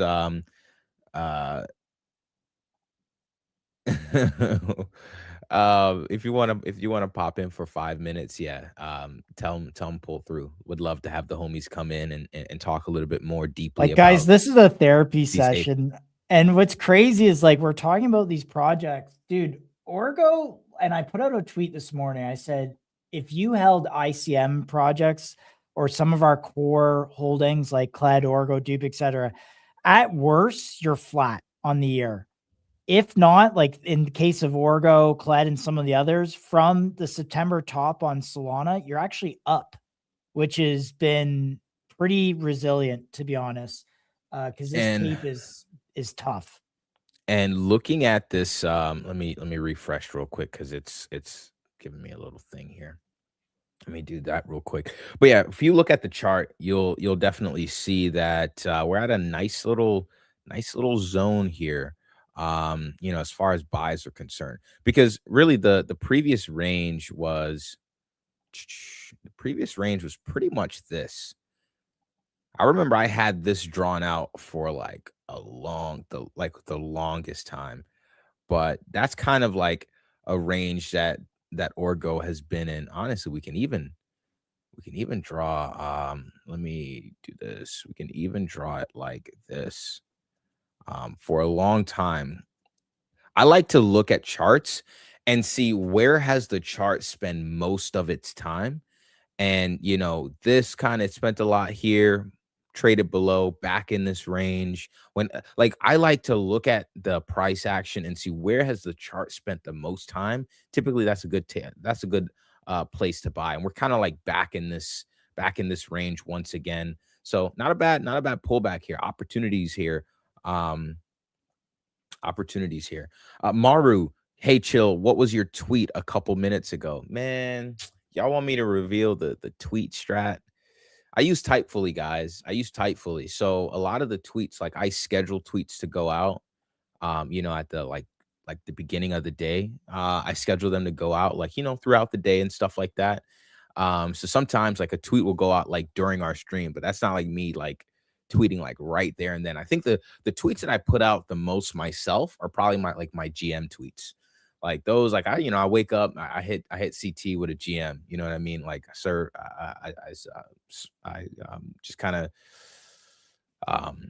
go on Twitter, see what's happening, stuff like that. You know what's funny is Nikita Beer, I think, was laughing at people who do that because he's like, we only distribute tweets to like a certain amount of audience per tweet. Like it's not like one tweet goes out to all 7,000 of my followers every tweet.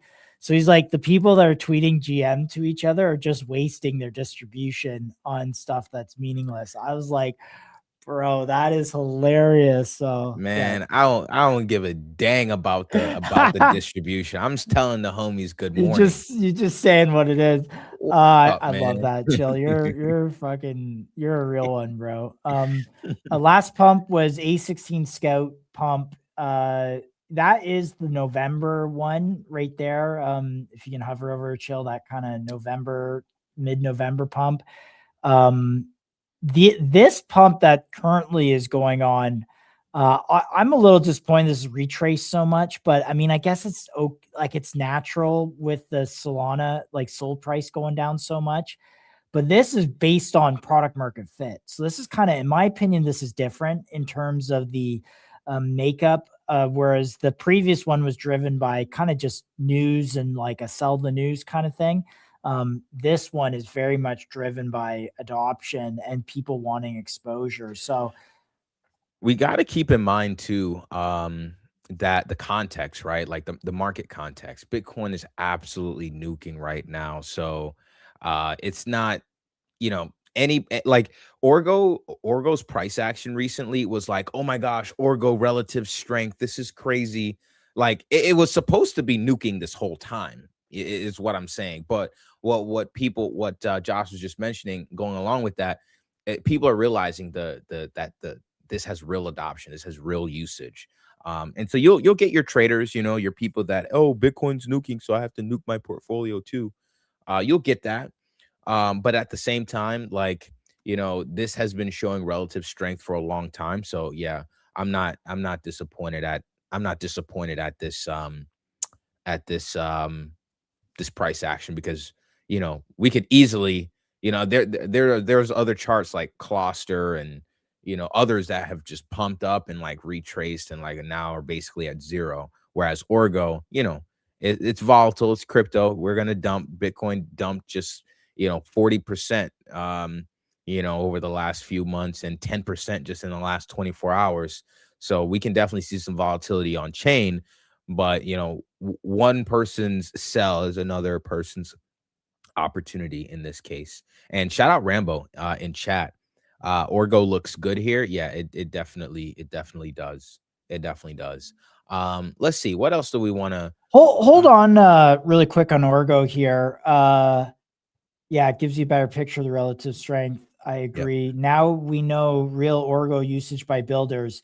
Yeah, this is key. I just want to hover over Orgo for a second, because not only did we get this tweet, we got another tweet that I think is really telling here of what is going on. And so I'm going to just share screen real quick. Guys, what a stream today. Like, yes, markets are down massively, but man, I am no less bullish on like what we're doing here at MCG, what we're doing here in crypto, just so you guys know. 2.6K. Oh, no. Oh my gosh. I'm forgetting Asset Dash. We're over 3K live. Appreciate all you guys tuning in with us right now on a random Thursday where Bitcoin is minus 10% in the last 24 hours. Sorry, someone just walked into my house. I just want to make sure I'm not do your thing. Do your thing. Let me run it. Switch. Right. Oh man. No, we're good. We're You're good. good. That's my kids. So it's like, what the heck? Yeah, no. On this, OpenAI released their latest CUA model, or computer use agent model. Why this is important, because a big part of the early days of Orgo that made it a little bit clumsy was that they had to teach the computers how to click around and use the kind of human-based interface, because you got to understand, computers are designed for use by humans, not agents. However, if you have better models that are more familiar with using the computers themselves, it improves what Orgo does, in my opinion. And what we know about Orgo is that Orgo is more like infrastructure. It is the coordination layer. It is security as well, which was a new thing that they mentioned last time on stream, and is the ability to spin up multiple instances, 1, 10, 100, 1,000 instances to create what, potentially is these zero human companies. This is like the biggest thing in AI right now, right? is this ability to have zero human companies, the ability to have recursive learning and agents that are just constantly working and learning and iterating. That is all possible with Orgo, but what this does is gives you scale, right? Instead of one instance on one Mac Mini, you could have 10 or 100 of them working together that are coordinated, sharing context across each other, and also having security. Again, security is so important because we see issues where, like for instance, Nick mentioned at the hackathon, the AI or Claude bot had DM'd through iMessage like the kid's dad and said, "Hey, let's go golfing," while they were supposed to be at a hackathon, so they had to leave and go golfing. Like this is just, we're kind of starting to see the beginning of some of this security stuff. So I think there's just like a lot here that is exciting. Yeah, 100%. 100%. Orgo has been talking about this stuff since July. Market is just catching on now. Yeah, for sure. For sure. Maru, CPT coming soon this week or next week. They're coming on Monday if my memory serves me well. Yeah.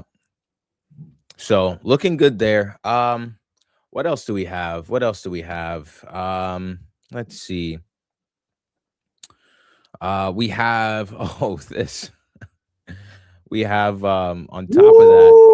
Okay, guys, we got some gas for you guys. Just so you know, we got some gas. All right. So while we figure that out, we actually might get a nice little guest surprise we pop might in have for you guys. a surprise pop in from Spencer. Just saying. But while we wait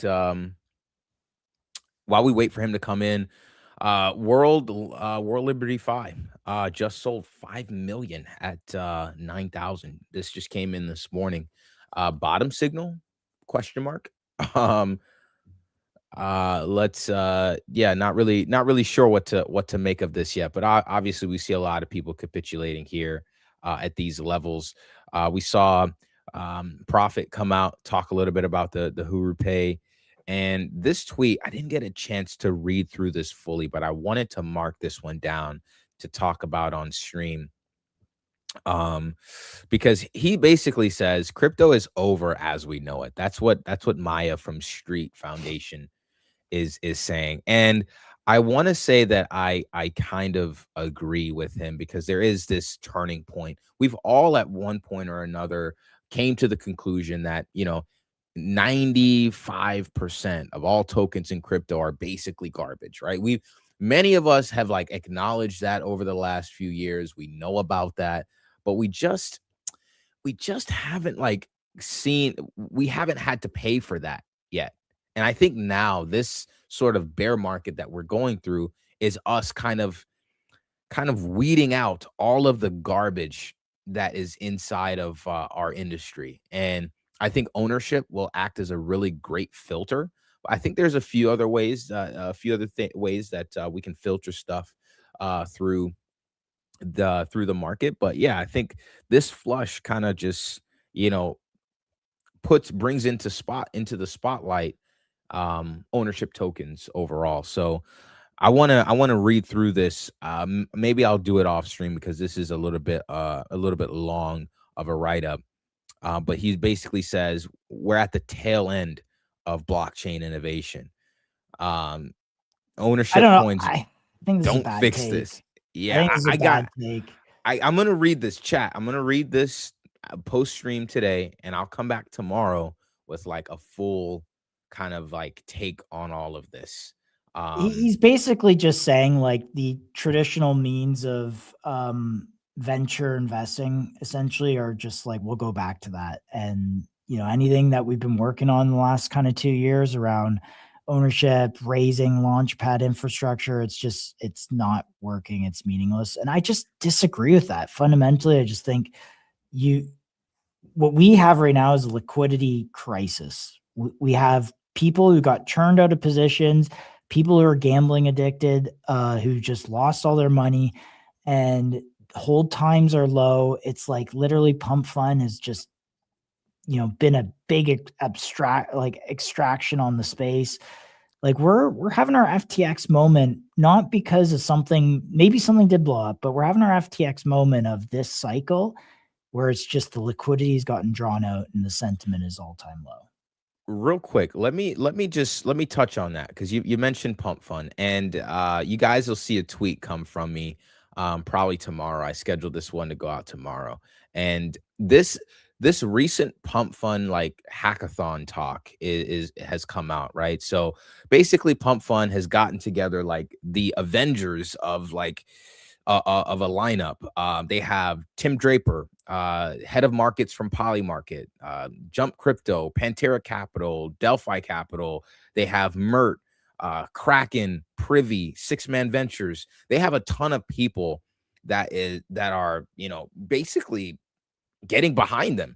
They this huge Pump Fund build in public hackathon is going on, and basically they're going to invest $250K into 12 different projects. And to me, it's really interesting that we have this question around this thought and movement around ownership tokens. But we see huge people in the investment world actually get behind Pump Fund. I think that's signal for something. For what, I'm not really sure. Obviously, the foundation is kind of shifting below our feet as we kind of transition from this old way of looking at tokens to this new way. But here's just some things to keep in mind. So I actually put this graphic up.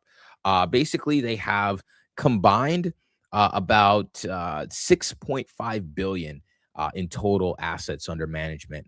Combined valuations of all the companies that these advisors are involved in. The combined company valuation is 31 billion.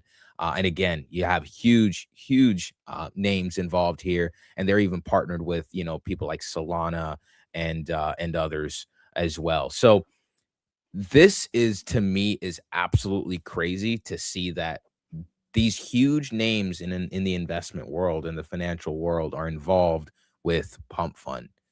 That I think that's a signal of some sort. A signal for what, I'm not sure, but I'll continue to monitor this because it's not every day where a $3.8 billion firm partners with Pump Fund, and they don't see, like, we definitely, Pump Fund has been extractive. They've had their, they've extracted a ton out of this industry.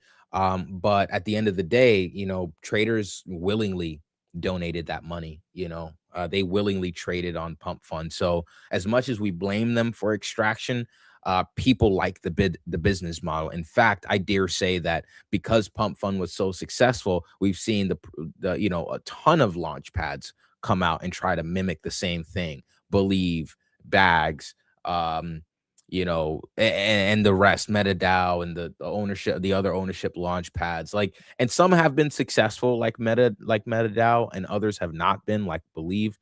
But I think the involvement of these guys is a signal of some sort, man. So I actually be like putting a tweet out about that because I think whoever they decide to get behind, I think is going to be pretty huge. And last thing I'll say on this, while we wait for Spence to join, is that Pump Fund actually is also partnering with this guy named Bryson. So Bryson has a pretty huge Telegram, Twitch following. So on Twitch, he basically, interviews, VCs. He talks with founders. He talks with startups on his live show. And basically, he's going to be partnering with Pump Fund to provide exclusive media coverage of the Pump Fund Hackathon Season 1. So indicating that, this could be the first of many hackathons that Pump Fund will be doing. But he'll be talking with the VCs, founders, startups, and he'll be doing so live on stream. So again, signal that people are willing, as much as crypto innately we hate, maybe hate's a strong word. I don't hate Pump Fund. I see the extraction that's done and it's rough, but we're as traders, we're the one who decided to trade on Pump Fund at the end of the day. But regardless of how we feel about Pump Fund, there are many people that are partnering up with them, many people willing to get behind them. many people willing to work with them. And so we still have to pay attention to what. Yeah, they just see where the puck is going here. And I know Meteora put out a similar announcement around some legal infrastructure. And I think it's exciting to see streamers getting more and more involved here. Bullish on MCG a little bit of what we've been doing for A lot almost of it. a year now, A bro. lot of it, bro. We've been doing this for 10 months, this exact theme about talking about, real companies and people trading. Well, everyone is streaming about memes and DeFi and Ethereum and all this kind of stuff. We said, no, we're going to focus on companies and real stuff. So I agree. Good look. It's a good look for Pump. It's a good look for the space. And I like that the infrastructure layer, the ones that are the big fee takers like Pump, like Meteor, et cetera, are getting more involved in the actual deployment and the actual infrastructure, legal infrastructure to make this all work. Yeah. And I'm just like going through Bryson's feed. As you can see, his show Vesting TV has almost 11,000 followers on what's that social media platform, Instagram. I don't know why. He himself has like 60,000 followers on Instagram. So, not a small time partnership here. Actually a pretty big a pretty sizable media outlet for Pump Fun. I was trying to see if there was like a place where I can look at live viewers on stream on one of his streams. I wanted to see if I can catch that, but obviously, this is pretty professional setup here. Looking really good. Looking really good here. I Shout like out this. Bryson. Go back to that. What is on this right there? So this is like a Sports Center style setup. Yeah. If you ever watch like sports talk shows, they have like the topics of conversation on the right hand side. I think that's really cool. Actually, I think that's really really cool. Yeah, definitely goated setup for sure. All right, let's see.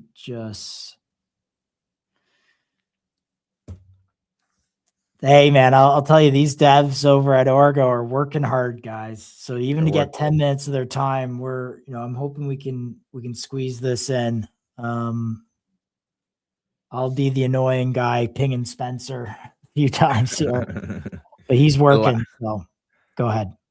I guess I don't have much else. There was some Tether FUD the other day. Let's see here. I think let's do this. Let's look at EVA. I think they have a tech release tomorrow. So let's look at demo. the chart, let's see how the chart is doing. Ascending wedge, bro. Again. Look, I'm telling y'all, man. I'm telling y'all. I said it. I said it on a tweet just the other day. Rising wedges, falling wedges. They're playing out on chain. And here's another one. I didn't mean to keep this one up, but here's the tweet. Falling wedges and rising wedges have been playing out like clockwork. The truth is in the charts, and that remains the case. But let's see. Let's look at this action here. It looks like a nice little like bottom form here on EVA. If I'm not mistaken, this is a nice level. Let me see here. It's a nice level here. Nice bottom level on EVA. Let's do that. Let's do that. Let's do that. Not a buy zone, not market, not a buy zone, I should say. All right, boom, here we go. So yeah, here's a nice little bottom action here on EVA. Really still in a buy zone under 2 mil. I think this is a really good spot. I mean, just a recent local high took us to basically 4 mil, and all-time high just above 5 mil. So under 2 mil, you're looking at some decent upside here. I would even dare say that this was a breakout and retest that we're in the middle of. Let me just see how this maps out on the chart. Let's see here. Yeah, I mean, potentially like a breakout retest here, sort of. You can look right here. Potential breakout and retest over here. And let me zoom in on this, and I can go full screen so you guys can see a little better. But that's potentially what we're working with here on EVA. Alpha, for you guys that are listening on stream, EVA will be on stream next week. Just so you guys know. Boom. All right, we got our guy. We got to do an immediate pivot here because time is money and time is valuable. Spencer, how you doing? The homie, what's up, brother? Good. How are you guys doing? Good. Doing well. That looks like the smile of a founder who's found product market fit. We're working on it. That tired eyes looks like a founder who's also found product market fit. Dude, we've been on the normal, the 9 a.m. to 3 a.m. and then the Red Bull schedule. I love it. What's going on, man? We see this tweet, 11 million was API requests. What's going on here? Oh, yeah. Oh, yeah. Okay. I actually didn't even know Nick posted that. Yeah, we've gotten big like influx of new users, new customers.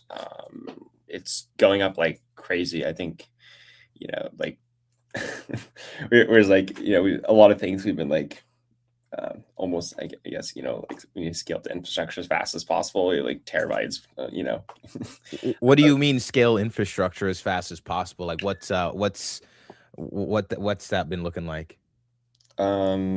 Yeah, I mean people like are, like using the kind of service more. I mean 5 months ago, we started with kind of a prototype. Now you have like people launching tens of thousands of virtual desktops, and like, it's like we've been able to keep up thus far, but like I think the demand is just going up. Like we're gonna probably 3x, 10x over the next like few weeks, few months. So just keeping up with demand there, and so a lot of new use case, people are signing up, trying the product, and an API request in this context is not like, hey, what's the weather today? These are actions on the Orgo. What are some of those actions? Can you describe those? Yeah, so you can think of like one action as like an agent doing something on the computer. Like an agent opening a browser is like one action. So these are actually, like not just like general web requests. This is kind of like what we're tracking. It's more like our kind of platform API. So in the kind of that, what we're involved in is like agents using computers. We do the computer infrastructure. So the thing that we track, the KPI, is just general, how many things are the agent doing on the computer. So scrolling down a page is one action. Opening a browser is one action, like creating a file is one action. And we're getting like, I think about 1.4 million per day, kind of as of yesterday. Nice. And do you have an average like per agent, how many actions they're doing and how long they're engaged on Orgo or turned on, let's say? Yeah. This is very, the data is actually like very skewed. So it's like kind of a bit difficult to like have a meaningful average, because a lot of them, it's like, okay, some over a week's period, it's like some do 100 actions, but some, if it's consistent usage over 2 weeks, it can be up to like 100,000, for example. But I guess the kind of mean is around like 5,000, I guess you would say. So like that kind of translates to a agent like kind of using the computer continuously for like a couple hours, and some of them kind of up to several tens of 10 or 20 hours of usage. A lot of the stuff that the agent's doing is kind of, you can imagine, runs for a few minutes at a time. So yeah, and what kind of work are these agents doing? Like, are you backing out that 1 million API requests to some useful case studies? Like, I just asked, I don't know if you monitor kind of the overall system and say, wow, that's a novel little thing that we're going to double down on that. Yeah. So there's like a few different things we do, and I think I've kind of mentioned it to you guys, but maybe people watching like kind of maybe don't have the context. We focus on a few different things, I guess a few different types of users or customers.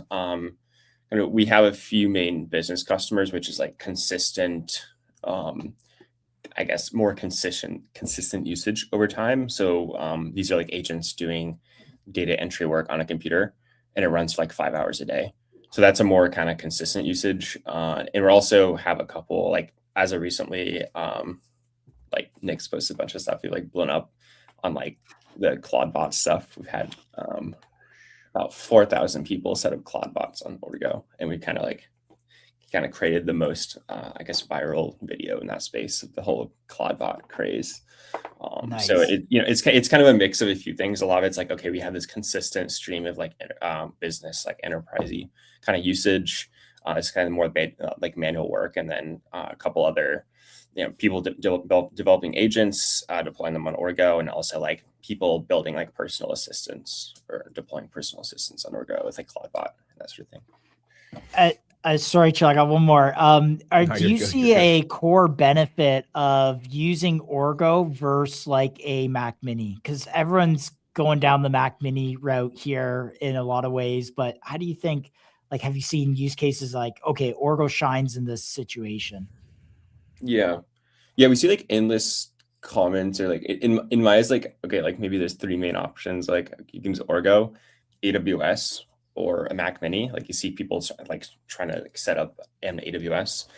This is like the most like AWS is like the most like manual kind of thing. Like it's kind of like more techy, like hard to understand. Like there's kind of like a ton of, even if you are a developer, like there's a ton of specific setups to set up like an agent like CloudBot onto the machine, and it doesn't have like a visual interface, and it like lacks a few like main components that make it good for agents.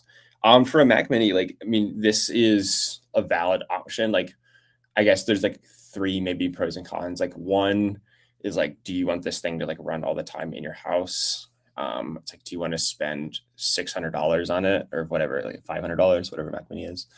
Which is a sunk cost too. Yeah. Or it's like, I mean, like Orgo's like, okay, like you just go and like go online, you just set it up in like a couple, maybe 5 minutes and get it set up. It's, like $20 a month. It's like, it's not like, oh, this one's inherently better, like, but like it seems like a lot of people are just gearing towards like using Orgo rather than just like a Mac Mini. $20 a day, right? Sorry, I'm just per month. Not per month. Oh, dude, that's way better. Everyone should. Yeah. $20 a day. I would buy a Mac Mini if it was 20 a day. Yeah. One of the things that I kind of point to when I'm talking about Orgo to people, and this is a new thing that came up last time, was the security. We've seen some security around agents and like prompt injections to be a thing. How do you guys think of security, and what does Orgo bring to the table on security? Yeah. Like security is always a question in terms of like using your own Mac versus using Orgo. Like I guess Orgo does this better than using your own computer. But it's like, you're never like kind of fully secure, and you want to like do everything you can to be secure. But like kind of like what prompt injection is like, okay, like it's returning some code to like access to like run something on your computer, like run code that maybe you did not want to run. And maybe it can kind of try to grab information from you. If you run it on Orgo, it's like an isolated machine that doesn't have your personal data that you have on your own computer. So that kind of helps with that. But I think kind of in general, I think like anyone developing or running agents that like run several hours in the background or just kind of do things on their own accord, like probably you should use an isolated computer. Probably you should have their own accounts that the agent uses. You probably like, I would not recommend like giving an agent all your personal accounts and your credit card. Like I would give it its kind of own information. I think like the, I guess, industry, or like it's like heading towards that, and like people are kind of building solutions for this. But like I think right now it's the best to like use an isolated computer, use isolated credentials, and like that would like that's gonna like keep you secure.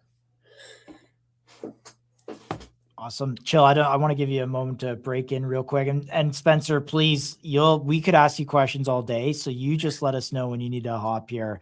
If 5 minutes is okay. Yeah, sounds good. I can stay on it for a few minutes and then yeah. So last question from me. I know that you guys, last time we spoke, you mentioned that there were from the size of companies that are customers of yours, you guys are more so looking at like small to mid-sized companies. How has that evolved? You know, API requests are growing, people are becoming, you know, more kind of knowledgeable, they kind of know a little bit more about what Orgo offers. It's clicking for people. How has that affected the customer base? How's that evolved recently? Yeah. Actually, so there's two parts of this. I guess like starting with SMBs and these like smaller sort of size companies, like that in that sense actually is like remained the same. Like that's stayed consistent.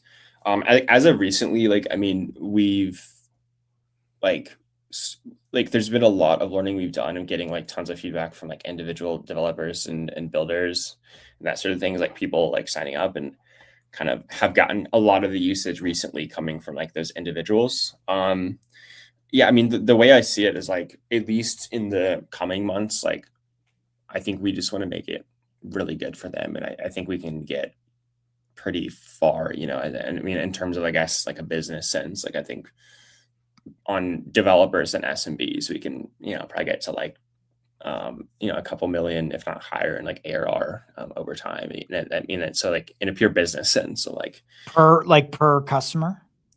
No, in general, like yeah. in general, yeah. So like it feels like to me like we, you know, it's like we're getting tons of feedback and like we like sort of make the product as good as possible. And it will probably be some time before we go into like large enterprise and kind of like, you know, really like drill down the product first. They will come at some point very soon. I want to just click into these three value propositions. If you're to summarize these three things, observability, security, stability, can you just describe these three things really quick? Yeah. I think in general, kind of the opinions we have or like where we think things are going. Yeah, I think in the future, like agents are going to become like almost entirely visual, or, you know, kind of increasingly visual. Like a lot of things run in like, you know, kind of a terminal, like you can't see the thing, but I think it's going to like, you know, like computer use is one concrete example of this, like agent using a computer. It's like a more agent, or it's a more visual interface, like looking at the actual screen, like watching videos, like doing these like sort of visual things.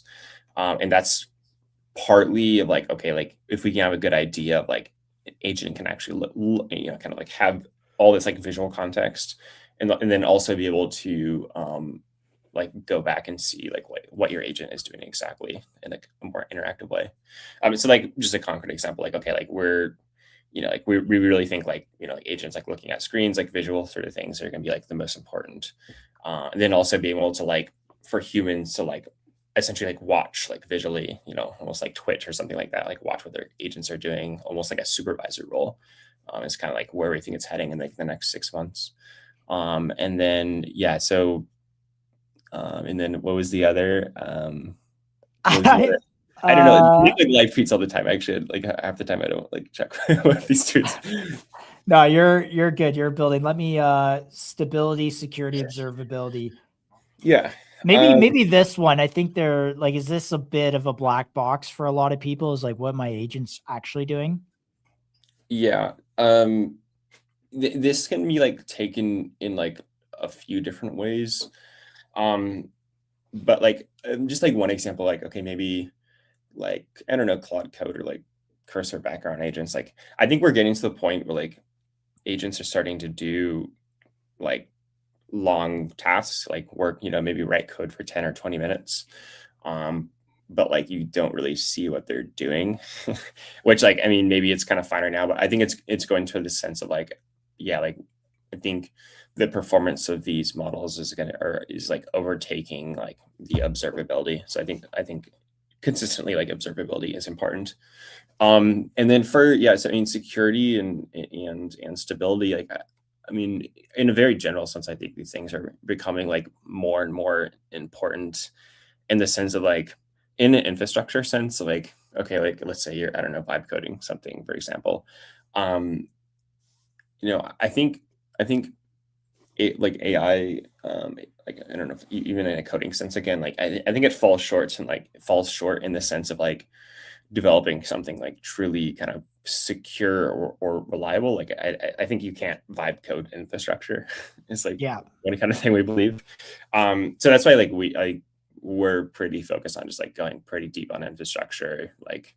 And actually, the head of, I want to say it was one of the big tech firms out of India who provides a lot of enterprise grade services. He's like, no one's gonna vibe code an an enterprise grade piece of software. It's like there's compliance, security, privacy, all these things. It seems very clear that you're building kind of the infrastructure that enables some of these foundational enterprise grade principles to even be possible for this technology. Is that fair to say? Yeah, for sure. Yeah, and like for us, like I would say like I mean, if you look at the general space, computer use agents, like it's a bit of a flashy space. Nowadays, like what we're doing, our core product, like we want to create fast virtual desktops. Like it's not like a super, I guess, sexy product in and itself, but like we're just really focused on like going as deep and like creating the fastest infrastructure, like maximizing latency, like going closer to hardware, like just these like super deep infrastructure problems that like you can't exactly vibe code. Yep, absolutely. There's moats there too. OpenAI releasing their latest CUA model. Do you mind just describing what this is? Yeah. So I think there's two parts, and correct me if I'm wrong. So there was just today there was Opus 4.6 just released for computer use. Yeah. And that was actually a big jump. It was like 7% accuracy gains. So 7% increase in the state of the art in computer use, which is a huge performance increase. And then in terms of OpenAI, they released the latest Codex, I believe, which is I think a coding agent by default, with kind of increased computer use abilities. I think under the hood, I need to look into it deeper. I think they're probably using GPT-5 or whatever the latest model is, like a post-training on GPT-5 for computer use. So the latest Codex has increased coding abilities and then also computer use abilities built in. And this would be for to understand better like the human level UI elements in a computer, right? Like, I think mentioned solving a lot of the clicking around and stuff like that. Yeah, OpenAI and Cursor, they've been increasingly getting into this. Since Codex is a coding model, their intentions are actually probably for quality assurance, like testing software, I bet is just kind of like what their intentions are. I think Cursor has started to do this pretty well too, where you can like create an app, like maybe you the AI codes a game, and then be able to have computer use actually click around and test the game. So then it can like find the bugs and then fix the code again, kind of like this loop of like using computer use to test the applications themselves that you're coding, which I think is kind of probably what they're using Codex for. I'm gonna rip through some really quick questions here, and then we'll let you go because I bet this thing's just absolutely growing so fast. I have to ask you the customary Street Foundation. Any updates there? You're open to say no as well on that. It'll be tweeted in real time. Yeah, probably no right now. Like we're trying to get some updates as soon as possible. I mean, we're in scaling mode anyways, so yeah, probably no updates right now, but we'll try to get that as soon as possible. To be fair, I think it might be like a minute before we, like I would not expect updates like tomorrow, like maybe a couple weeks or so, just to set expectations. Yeah. And 2 to 4 weeks. I'll give you the 4 on that one as well. Can agents be plugged into Orgo? Maybe really quick, and I have one last question after this. Just if you have an agent on, if you're using some other setup, AWS or Mac Mini, how should someone migrate to Orgo? Yeah. So if you create, maybe we'll release a separate guide for this, but if you sign up for a computer on Orgo, yeah, it's like pretty. We have kind of terminal. You run 2 commands. You can install OpenClaw on the computer and get it set up in about 10 minutes. So it's really, I mean, you really go on Orgo and set up, start a new computer and then install the OpenClaw package. So it's about 3 total steps. I think that's partly why people started to use really attached to Orgo for this, because it's really kind of a few steps.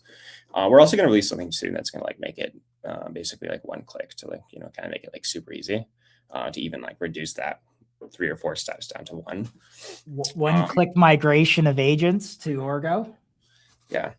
So there's on that, and then I think someone else asked how can you create specialized agents on Orgo? Yeah. So right now it's set up we have this kind of core virtual desktop that you can create.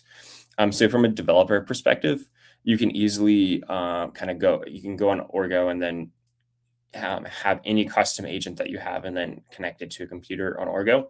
But that requires, I would say, some kind of technical experience. So at this point, we don't have a way to create specialized agents without writing some amount of code. But I think we'll definitely do that in the future. But if you are a developer, you can sign up for Orgo and then build an agent and then kind of give it a computer. So yeah. So my last question here is, of the people see 1 million to now 11 million API requests to think, wow, this thing's growing crazy.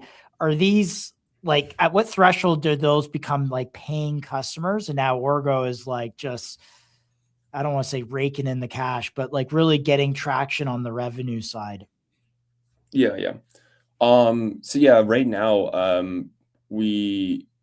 yes, I mean, so we're fairly early. We're definitely seeing some paid conversions. So we have both sides. We have businesses, customers, and right now we're an early startup. So we're it's about 3 to 4K a month from the enterprise customers, and we launched and just kind of from just this month on the self-serve, it's kind of gone to over 4K a month. So and it's I think at this rate, it could kind of double in a couple of weeks, and it seems like it's on a growth path. We're trying to do what we can to build the best product and service. And so yeah, I think that's kind of, and it's actually been we've had a few thousand signups to a paid version rate. We've actually been quite surprised at this point. We've seen a 14% free to sign up to paid conversion rate, which for software products is kind of quite uncommon. It's often 2 to 3%.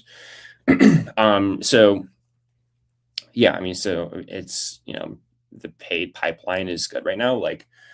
I think for us, it's a matter of really listening to customer feedback, drilling everything down, really making the service a. No. Oh no. No. He was cooking. We see the path he's getting it. Yeah, there we go. Oh, did it? No, you're good. You're good. You're good. You're good. Spencer, I don't want to use any more of your time. We want to get you back to deving. You've been extremely great with your time, and we're here to support you. Just to leave it off here, I mean, look, TBPN, bottom right, live with Sam Altman. Look at us. Between us and Asset Dash, we have almost 4,000 viewers. That's and awesome. I mean, you're maybe the next Sam Altman, who knows? But Spencer, just leave us with some final thoughts here. What do you want to leave the people with? Yeah, I mean, in general, we're kind of thinking towards I guess in a general sense, AI is getting kind of crazy. I think, yeah, I think computer use agents are really it's pretty cool to see. Like 5 months ago, like I think like quite literally not many people cared, and people are like starting to care now, and I think the models are going to get exponentially better. And yeah, I mean that's kind of where we're thinking. I'm like, okay, like within 1 to 2 years time, like how people use computers is going to change a lot. It's going to be really crazy. That's what we're particularly excited about, and yeah, and kind of building towards that. Yeah, just in general, yeah. Thanks for having me on. And Yeah, it's always last question, I promise. Okay, yeah, sure. Any VCs or any like investors started calling your phone saying, Spencer, you're one of the hottest things on the internet, from a Orgo standpoint, of course. We want to work with you. Well, we usually don't text me. We usually email me, but they don't have my number. Not yet, at least. Yeah, maybe not like that exactly, but yeah, Okay. we have seen a lot of VCs reach out. Yeah.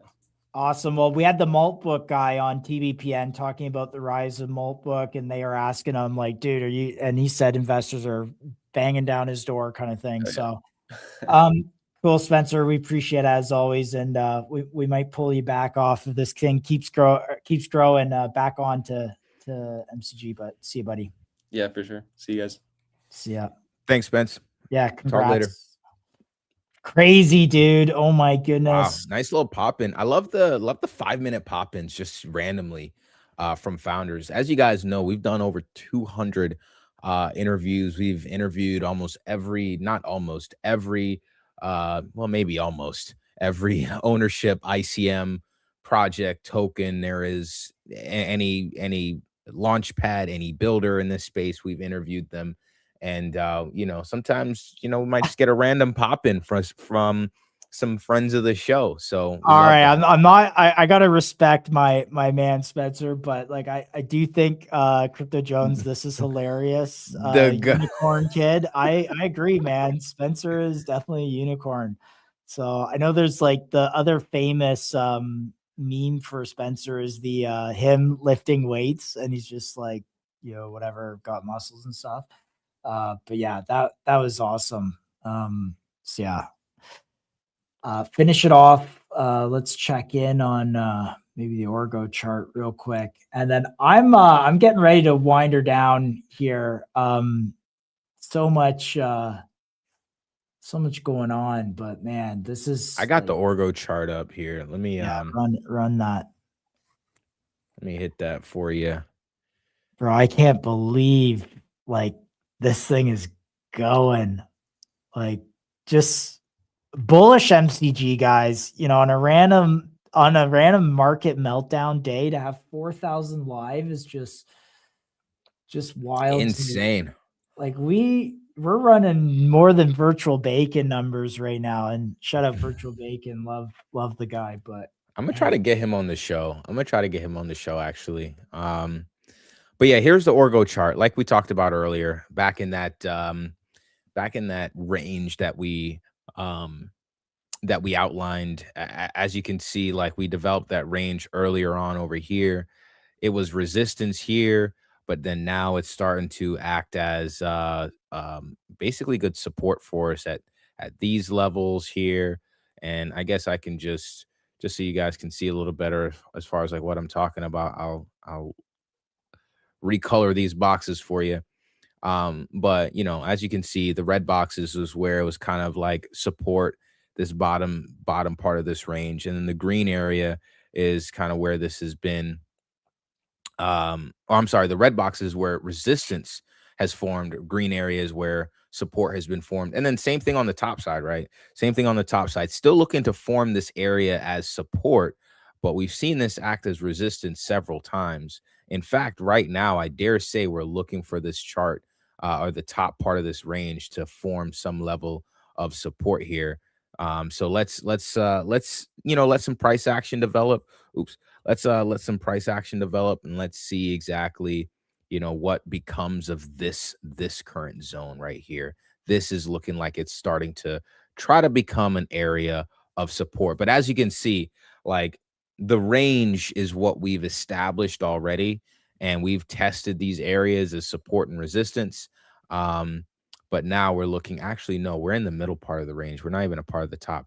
The chart was just glitching a little bit, but we're in the middle part of the previous range. So haven't established the top part of this zone as support just yet, but looking to do that here at some point here soon. But Orgo chart looks good. Onward.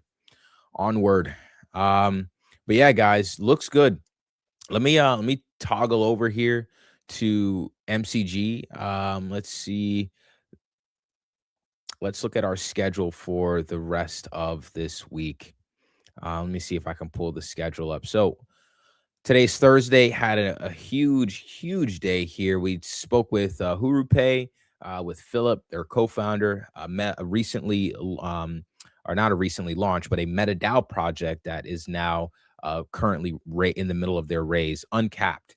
So we spoke with them, had a really interesting conversation. They've been they've been live for years. They've been a functioning business for years. So I love to see that. GSD, we had the homie, the Chad, the legend himself, Lex, on to talk a little bit more about what he's doing with GSD. Seeing a lot of motion lately here on the timeline.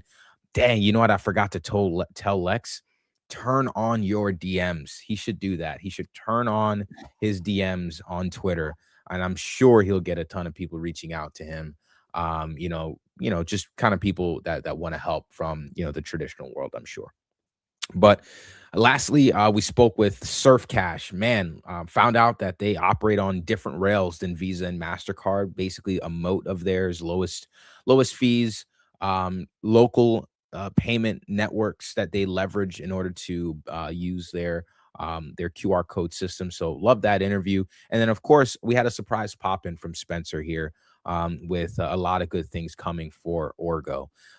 So that was our stream today. Hope you guys enjoyed that. Tomorrow we're coming back with another banger lineup. We have JW from Optimus. I don't know if you guys know the boy, but that's the Umbra Bull himself. He's doing a lot of work there to push the narrative forward. But JW, if you guys don't remember him from the AI season, he was the one who was bull posting Pippin from like sub 20 mil, 30 mil market cap to like over 400 mil. He did that with bring us back to that market. My goodness. Please do. And then after that, we have Remora Markets. So we're having a nice little stream tomorrow. So we start at 12 p.m. Eastern time. So we'll see you there. But man, look at you guys. About 4,000 of you guys joined us on to a hear us. Bad day, guys. On a day where we got 63K on Bitcoin. We got $78 on Sol, $1,800 ETH. Like, guys, what are we doing? Like, what this is terrible market. I've not seen. I'm about to go long some Sol. I'm feeling bullish. I'm about to go long some Sol just because you guys joined us. You guys took time out of your day to hear us just yap about markets, about projects, about what we're thinking.